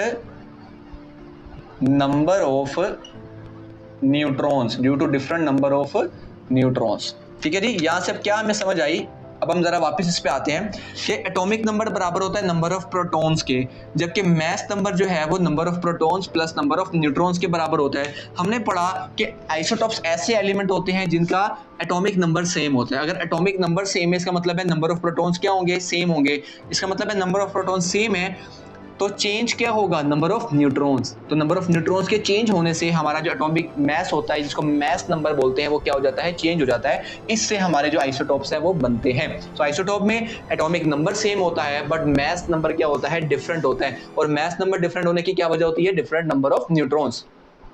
अब जो आइसोटोप्स होते हैं तो इसका मतलब क्या हुआ कि क्या ये अलग अलग चीजें बन गई? तो एक तरह से हाँ, एक तरह से नहीं, क्योंकि आइसोटोप्स, क्योंकि इनकी इलेक्ट्रॉनिक कॉन्फ़िगरेशन सेम होती है, क्योंकि इनके वैलेंस शेल में इलेक्ट्रॉन सेम होते हैं टोटल, तो इसका मतलब है इनकी जो केमिकल प्रॉपर्टीज होती है ना, केमिकल प्रॉपर्टीज, ठीक है, केमिकल प्रॉपर्टीज जो होती हैं आज सेम, इनकी केमिकल प्रॉपर्टीज क्या होती हैं? सेम होती हैं। बट क्योंकि इनके अंदर number of atomic masses different होते हैं, जिसको मास नंबर के बोलते हैं, वो डिफरेंट होते हैं, जिनकी वजह से इनकी जो फिजिकल प्रॉपर्टीज होती है ना, फिजिकल प्रॉपर्टीज, ठीक है, वो आर डिफरेंट। वो क्या होती हैं? वो हमारे पास डिफरेंट होती हैं। तो ये हमारे पास जो है आइसोटोप का कॉन्सेप्ट है। उम्मीद करता हूँ कॉन्सेप्ट समझ आया होगा। अब हम बढ़ते हैं अपने एग्जांपल की तरफ। अब एग्जांपल में मैंने यहाँ पर 3 हाइड्रोजन के एटम्स ड्रॉ किए हैं, क्योंकि हाइड्रोजन के अंदर कितने इलेक्ट्रॉन्स आते हैं? टोटल 3 इलेक्ट्रॉन, एक इलेक्ट्रॉन आता है उनके वैलेंस शेल में। अब जो नंबर ऑफ प्रोटॉन्स होते हैं ना, वो एटॉमिक नंबर होता है। तो इन तीनों के अंदर नंबर ऑफ प्रोटॉन्स क्या है? इक्वल है, 1 1 1। इसका मतलब इनका एटॉमिक नंबर क्या है? सेम है। बट हम तीनों में अगर देखें तो इनके मास नंबर क्या, न्यूट्रॉन्स नंबर क्या है? डिफरेंट है। इसमें 0 न्यूट्रॉन है, इधर 1 न्यूट्रॉन है, इधर 2 न्यूट्रॉन्स हैं। एटॉमिक नंबर सबका सेम है बट मास नंबर क्योंकि इन दोनों को प्लस करने से आता है, तो अगर मैं 0 + 1 करता हूं तो मेरे पास क्या वैल्यू आ रही है? 1 आ रही है। तो इसका मास नंबर क्या है? 1। बट इधर मैं 1 + 1 करता हूं तो इसका मास नंबर क्या हो गया? 2। इसका मास नंबर क्या हो गया? 3। लेकिन नीचे एटॉमिक नंबर क्या है तीनों में? वो तीनों में सेम है। तो इनके लिए फिर नाम भी हमारे लिए डिफरेंट होंगे। तो इसका नाम होता है प्रोटियम, इसका नाम होता है हमारे पास ड्यूट्रियम, और इसका नाम होता है हमारे पास ट्रिटियम। ये सारे जो है हाइड्रोजन के क्या है? हमारे पास आइसोटोप्स हैं। तो अगर आपसे पूछा जाए कि how many isotopes of hydrogen are there are 3 isotopes, protium, deuterium and tritium, ठीक है जी। प्रोटियम में जो है वो एक हमारे पास एटॉमिक मास उसका A1 होता है, ड्यूट्रियम में 2 होता है, ट्रिटियम में हमारे पास क्या होता है? 3 होता है। तो यहाँ से हम लोगों ने देखा आइसोटोप्स क्या होते हैं, और इसके अलावा हमारे पास आइसोटोप्स के एग्जाम्पल हम लोगों ने यहाँ पर देखी। अब इसके बाद जो भी चीज़ें हैं वो हमारी किताब पर पढ़ने वाली हैं, तो हम उस पर नोट करते हैं। तो हमारे पास सबसे पहले आगे डेफिनेशन आइसोटोप की, are defined as atom of element that have same atomic number but different mass number. यहाँ पर ना आपने एक चीज़ ऐड करनी है इस पॉइंट के बाद, इस यहाँ पे आपने एक चीज़ ऐड करनी है, ठीक है, जो मैंने यहाँ पे लिखी थी, due to different number of neutrons, due to different number of neutrons जो है ये आपने डेफिनेशन के साथ ऐड करनी है। आगे बढ़ते हैं। आगे हमारे पास एग्जांपल है। एग्जांपल में पहला आइसोटोप है हाइड्रोजन का, तो वो मैंने आपको बताया कि हाइड्रोजन जो है हमारे पास कौन कौन से हैं जी? प्रोटियम है, ड्यूट्रियम है और ट्रिटियम है, और सब में जो है एक प्रोटॉन है, बट जो नंबर ऑफ न्यूट्रॉन्स है वो सब में क्या है? डिफरेंट है, ठीक है जी। तो ये आपने इसके साथ जो है वो डायग्राम बनानी है जब आपको आइसोटोप की एग्जांपल पूछी जाएगी। इसके बाद और भी आइसोटोप्स होते हैं। एक हमारे पास है अगला टॉपिक है आइसोटोप ऑफ कार्बन। अब कार्बन के आइसोटोप्स जो है ये आपका जो है वो शॉर्ट क्वेश्चन प्लस एमसीक्यूज के पॉइंट्स आ रहे हैं जो मैंने आपको स्टार्टिंग में बताए थे कि कार्बन के जो है वो 2 स्टेबल आइसोटोप्स हैं, कौन कौन से, कार्बन 12 और कार्बन 13, और एक रेडियो एक्टिव आइसोटोप है, कौन सा, कार्बन 14, और ये कार्बन 12 कितनी मिकदार में पाया जाता है, 98.9, और जबकि कार्बन 13 और कार्बन 14 जो है वो 1.1% जो है वो नेचर में पाए जाते हैं। यानी कि जो वैल्यूज हैं ये आपने याद करनी है। उसके बाद इसकी भी डायग्राम बनी हुई है, 3 आपने डायग्राम बना देनी है इसकी। इसके अंदर हम देखें तो देखो सबके जो प्रोटॉन्स हैं वो सब में 6 है, इसका मतलब एटॉमिक नंबर तो 6 रहेगा, बट मास नंबर में जो है वो चेंजिंग आएगी नंबर ऑफ न्यूट्रॉन्स के चेंज होने से। अगला है हमारे पास आइसोटोप ऑफ क्लोरीन। क्लोरीन के कितने आइसोटोप्स होते हैं, 2, एक होता है क्लोरीन 3517, एक होता है क्लोरीन 3717। इसके बाद आइसोटोप ऑफ यूरेनियम में कितने होते हैं, 3 होते हैं, 234, 235 एंड 238। इसमें जो यूरेनियम 238 होता है वो नेचर में कितना पाया जाता है, 99% जो है नेचर में पाया जाता है। इसके बाद ये डिफरेंट जो है वो वही चीज़ें बताई हैं, एटॉमिक नंबर, मास नंबर, पढ़ना चाहें पढ़ लें, वरना इतनी ज़रूरत नहीं है क्योंकि हमने ऊपर डेफिनेशन में याद कर ली है एग्जाम्पल के तौर पर। आगे बढ़ते हैं यूजेस ऑफ आइसोटोप्स। अब ये वो टॉपिक है जो कि कंप्लीट आपको लॉन्ग में भी आ सकता है और मल्टीपल शॉर्ट क्वेश्चंस के अंदर भी आ सकता है, और इसमें कुछ चीज़ें हैं जो कि हमारे एमसीक्यूज के पॉइंट ऑफ व्यू से भी इंपॉर्टेंट है। सबसे पहला यूज़ है आइसोटोप्स का, वो है रेडियोथेरेपी। रेडियोथेरेपी किसको बोलते हैं, ट्रीटमेंट ऑफ कैंसर। अब हमारे पास क्या है कि ट्रीटमेंट ऑफ स्किन कैंसर के ट्रीटमेंट के लिए कौन से आइसोटोप यूज होते हैं, यही आपको सवाल आएगा। P32 and SR90। P हमारे पास होता है फॉस्फोरस, SR होता है हमारे पास स्ट्रोंशियम 90। क्यों, because it emit less penetrating beta radiation, क्योंकि वो बीटा रेडिएशन जो है वो अपने अंदर से निकालती हैं। और कैंसर के लिए कौन सा यूज करते हैं, cobalt 60। CO stands for cobalt. क्यों, क्योंकि ये जो है ये एमिट करती है स्ट्रॉन्गली पेनिट्रेटिंग गैमा रेडिएशंस। जो SR90 है और P32 है वो बीटा रेडिएशंस निकालती हैं जो कि लेस पेनिट्रेटिंग, लेस हार्मफुल होती हैं, और दूसरी जो है वो गैमा रेडिएशन जो है वो निकालती हैं। सेकंड नंबर वाला पॉइंट है tracer of diagnosis and medicine. ठीक है जी, डायग्नोस करने के लिए, इलाज, बीमारी को डायग्नोस करने के लिए और मेडिसिन के तौर पर यूज करते हैं। कैसे, जो रेडियोएक्टिव आइसोटोप्स है are used as tracers in medicine to diagnose the presence of tumour in the human body. आप जानते हैं बॉडी में ट्यूमर नाम की एक बीमारी होती है, उससे हमारा ब्लड जो है एक जगह पर इकट्ठा हो जाता है, ठीक है, जो कि इवन के डेथ का भी जो है वो कॉज होता है। तो उसको डिटेक्ट करने के लिए जो है वो रेडियोएक्टिव आइसोटोप्स यूज किए जाते हैं। जो हमारे पास रेडियोएक्टिव आइसोटोप है आयोडीन 131, ये यूज किया जाता है किस चीज के लिए, डायग्नोज करने के लिए गोइटर को इन थायराइड ग्लैंड। थायराइड ग्लैंड इस पॉइंट को बोलते हैं, यहाँ पर गोइटर बन जाता है, ठीक है, तो उसको जो है वो डिटेक्ट करने के लिए, डायग्नोज करने के लिए जो है हम आयोडीन 131 का यूज करते हैं। इसके अलावा हमारे पास टेक्नीटियम है, वो यूज होता है हमारे पास बोन ग्रोथ को मॉनिटर करने के लिए। इसके बाद नेक्स्ट पॉइंट है archaeological and geological use. Archaeological use मतलब आपने देखा होगा जब अगर आप डोरेमोन देखते थे तो फॉसिल्स वहां पर आते थे कि डायनासोर के फॉसिल्स, आपने जुरासिक वर्ल्ड देखा हो मूवी, तो उसके अंदर फॉसिल्स होते हैं। तो फॉसिल्स की जो एज होती है, इसी तरह बड़े बड़े प्लांट्स होते हैं जी, ये 1000 साल पुराना दरख्त है, तो वो 1000 साल पुराना दरख्त कैसे पता चला। इसी तरह वो इजिप्ट के पिरामिड होते हैं, ठीक है, तो इनकी एज मालूम करने के लिए जो है वो आइसोटोप्स यूज किए जाते हैं। तो the radioactive isotopes are used to estimate the age of fossils. ठीक है, फॉसिल्स की जो एज है वो एस्टिमेट करने के लिए जो है वो यूज किए जाते हैं। तो हमारे पास एक डेफिनेशन आ रही है कि age determination of very old objects based on half life of the radioactive isotopes is called radioactive isotope dating. अब बेसिकली क्या होता है, एक हमारे पास एक ये है ना, ये हमारे पास है रेडियोएक्टिव आइसोटोप, ठीक है जी, रेडियोएक्टिव है ये, ठीक है, इसकी होती है हाफ लाइफ। हाफ लाइफ मैं कहता हूँ जी 1000 साल के बाद जो है ये अपने का कितना हो जाएगा, ये पहले अगर 100% था तब ये कितना हो जाएगा, 1000 साल के बाद, 1000 साल के बाद ये अपना 50% हो जाएगा। तो मुझे पता चल जाएगा अच्छा जी अभी अपने का हो चुका है हाफ, इसका मतलब इसको कितने साल हो चुके हैं, 1000 साल हो चुके हैं। तो इस तरह जो है आइसोटोप्स के अंदर जो है वो उनकी हाफ लाइफ की बेस पर हम उनकी एज मालूम कर सकते हैं। इसको हम बोलते हैं रेडियोएक्टिव आइसोटोप डेटिंग। इसकी तरह हमारे पास एक खास मेथड होता है जो कि एज डिटरमिन करता है ओल्ड कार्बन कंटेनिंग ऑब्जेक्ट्स। ऐसे ऑब्जेक्ट जिनमें कार्बन, लाइक हमारी हड्डियां हो गई, हमारे प्लांट्स हो गए, तो जिनके अंदर कार्बन मौजूद होता है, जिनको हम फॉसिल्स भी कहते हैं। By measuring the radioactivity of carbon 14, carbon 14 isotope हमने पीछे पढ़ा है कि वो रेडियोएक्टिव होता है। उसकी रेडियोएक्टिविटी की मदद से जब हम किसी भी पुराने ऑब्जेक्ट की जो है एज मालूम करते हैं, इसको हम बोलते हैं रेडियो कार्बन डेटिंग या सिंपली कार्बन डेटिंग। तो ये हमारे पास जो है वो शॉर्ट क्वेश्चन के अंदर आपसे पूछा जा सकता है, इंपॉर्टेंट है। थर्ड है हमारे पास, फोर्थ है हमारे पास chemical reaction and structure determination. ठीक है, मेरे पास जो है वो ऐसे एक काफ़ी ज़्यादा जो है वो एक आप देखते हो गुफा सी है, ठीक है, गुफा मैंने क्यों बोल दिया, यानी कि हमारे पास वो जिस तरह होता है क्या बोलते हैं, मुझे वर्ड नहीं आ रहा, भूत बंगला टाइप जो होता है, हमें रास्ता नहीं पता होता, तो हम क्या करते हैं, हम एक बंदे के पीछे एक स्पाई लगा देते हैं, ठीक है, जो कि उस बंदे के पीछे जाता रहता है, ठीक है, साथ साथ, और देखता रहता है कि इसका स्ट्रक्चर क्या है इस जगह का।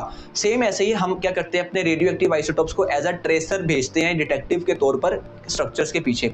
जैसे अभी आपको समझ आएगी, रेडियो एक्टिव आइसोटोप जो है वो केमिकल रिएक्शन में यूज होते हैं फॉलो करने के लिए किसको, रेडियो एक्टिव एलिमेंट को, जो कि रिएक्शन के अंदर, और अल्टीमेटली हमें क्या पता चल जाएगा उस चीज का स्ट्रक्चर। एग्जांपल के तौर पे जो कार्बन 14 है वो हम यूज करते हैं कार्बन डाइऑक्साइड के को डिटेक्ट करने के लिए। जो कार्बन डाइऑक्साइड है वो इस्तेमाल होती है प्लांट्स के अंदर फोटोसिंथेसिस के लिए, क्या बनाने के लिए, ग्लूकोज बनाने के लिए, यानी कि जो प्लांट्स का खाना होता है। तो इसकी मूवमेंट को डिटेक्ट करते हैं हम लोग किसके जरिए, कार्बन 14 आइसोटोप के जरिए, ठीक है। उससे हमें क्या पता चल जाता है कि ग्लूकोज कैसे बन रहा है, ग्लूकोज का स्ट्रक्चर क्या है। लास्ट है हमारे पास एप्लीकेशन इन पावर जनरेशन के आइसोटोप्स को, रेडियो एक्टिव आइसोटोप्स को हम यूज कर सकते हैं बिजली बनाने के लिए भी, इलेक्ट्रिसिटी जनरेट करने के लिए भी। कैसे?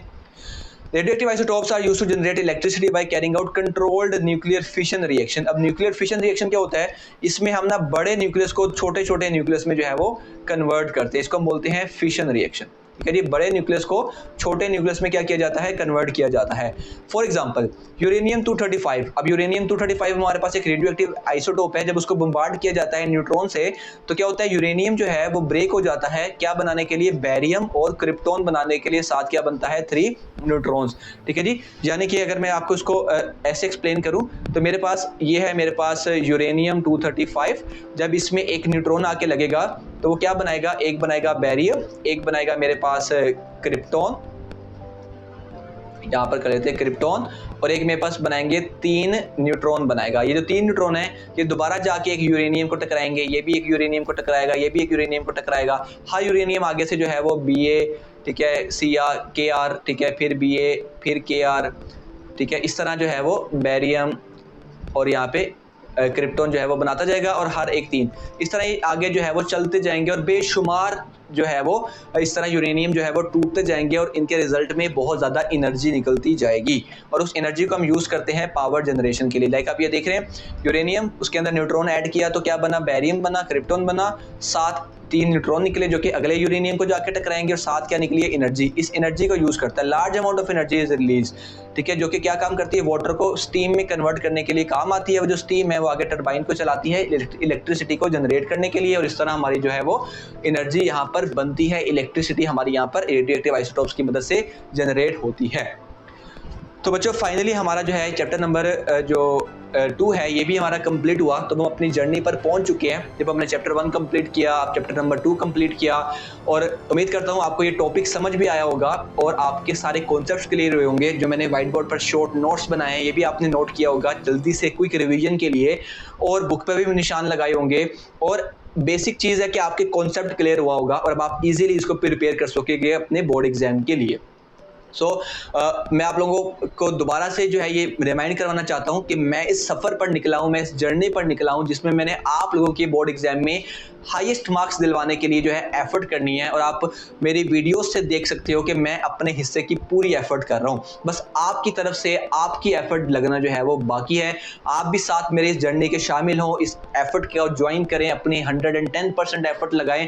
और मैं आपको गारंटी देता हूँ कि इन लेक्चर्स को देखने के बाद, मेरे से पढ़ने के बाद, मेरी गाइडेंस के बाद आप लोग बोर्ड एग्जाम में सबसे ज़्यादा हाईएस्ट मार्क्स अपने दोस्तों के दरमियान से लेकर आओगे। ठीक है जी। अगर आपको वीडियो पसंद आई है, लेक्चर समझ आया है, तो लाजमी से इसको लाइक कीजिएगा, क्योंकि इन लेक्चर्स को बनाने में बहुत एफर्ट लगती है, बहुत टाइम कंज्यूम होता है, बहुत एनर्जी लगती है। जब आप लाइक करते हैं और एक अच्छा सा कमेंट करते हैं, मोटिवेशनल कमेंट करते हैं ना, तो इससे अंदर एक एनर्जी, एक आग पैदा होती है कि यार और एफर्ट करनी है, और एफर्ट करनी है आप लोगों के लिए। और इसके साथ इस चैनल को सब्सक्राइब लाजमी कीजिएगा, इस वीडियो को, इस लेक्चर को अपने दोस्तों के साथ शेयर कीजिएगा, स्टडी ग्रुप्स में शेयर कीजिएगा, अपने टीचर्स को शेयर कीजिएगा कि वो बच्चे भी जो है वो इस तरह पढ़ पाए, और इस तरह हम लोग अपने टीचर्स और अपने एकेडमी से लेस डिपेंडेंट होंगे, क्योंकि हम खुद घर बैठकर जो है अपनी स्टडी, अपनी प्रिपरेशन बोर्ड एग्जाम के लिए कर पाएंगे। मिलते हैं नेक्स्ट वीडियो के अंदर, तब तक के लिए टेक केयर। अगर आप मुझे पहली बार देख रहे हैं, मेरा नाम फैजान तनवीर है और मैं आपको रेकमेंड करूंगा इस चैनल को सब्सक्राइब करने का, ठीक है। इंस्टाग्राम पर लाजमी से फॉलो कीजिएगा, उसका नाम है, यूजर नेम है हमारे पास फैजान तनवीर, वहां पर भी एजुकेशनल कंटेंट आपके लिए अपलोड होता रहता है। मिलते हैं नेक्स्ट वीडियो के अंदर, तब तक के लिए टेक केयर, सी या, अल्लाह हाफिज।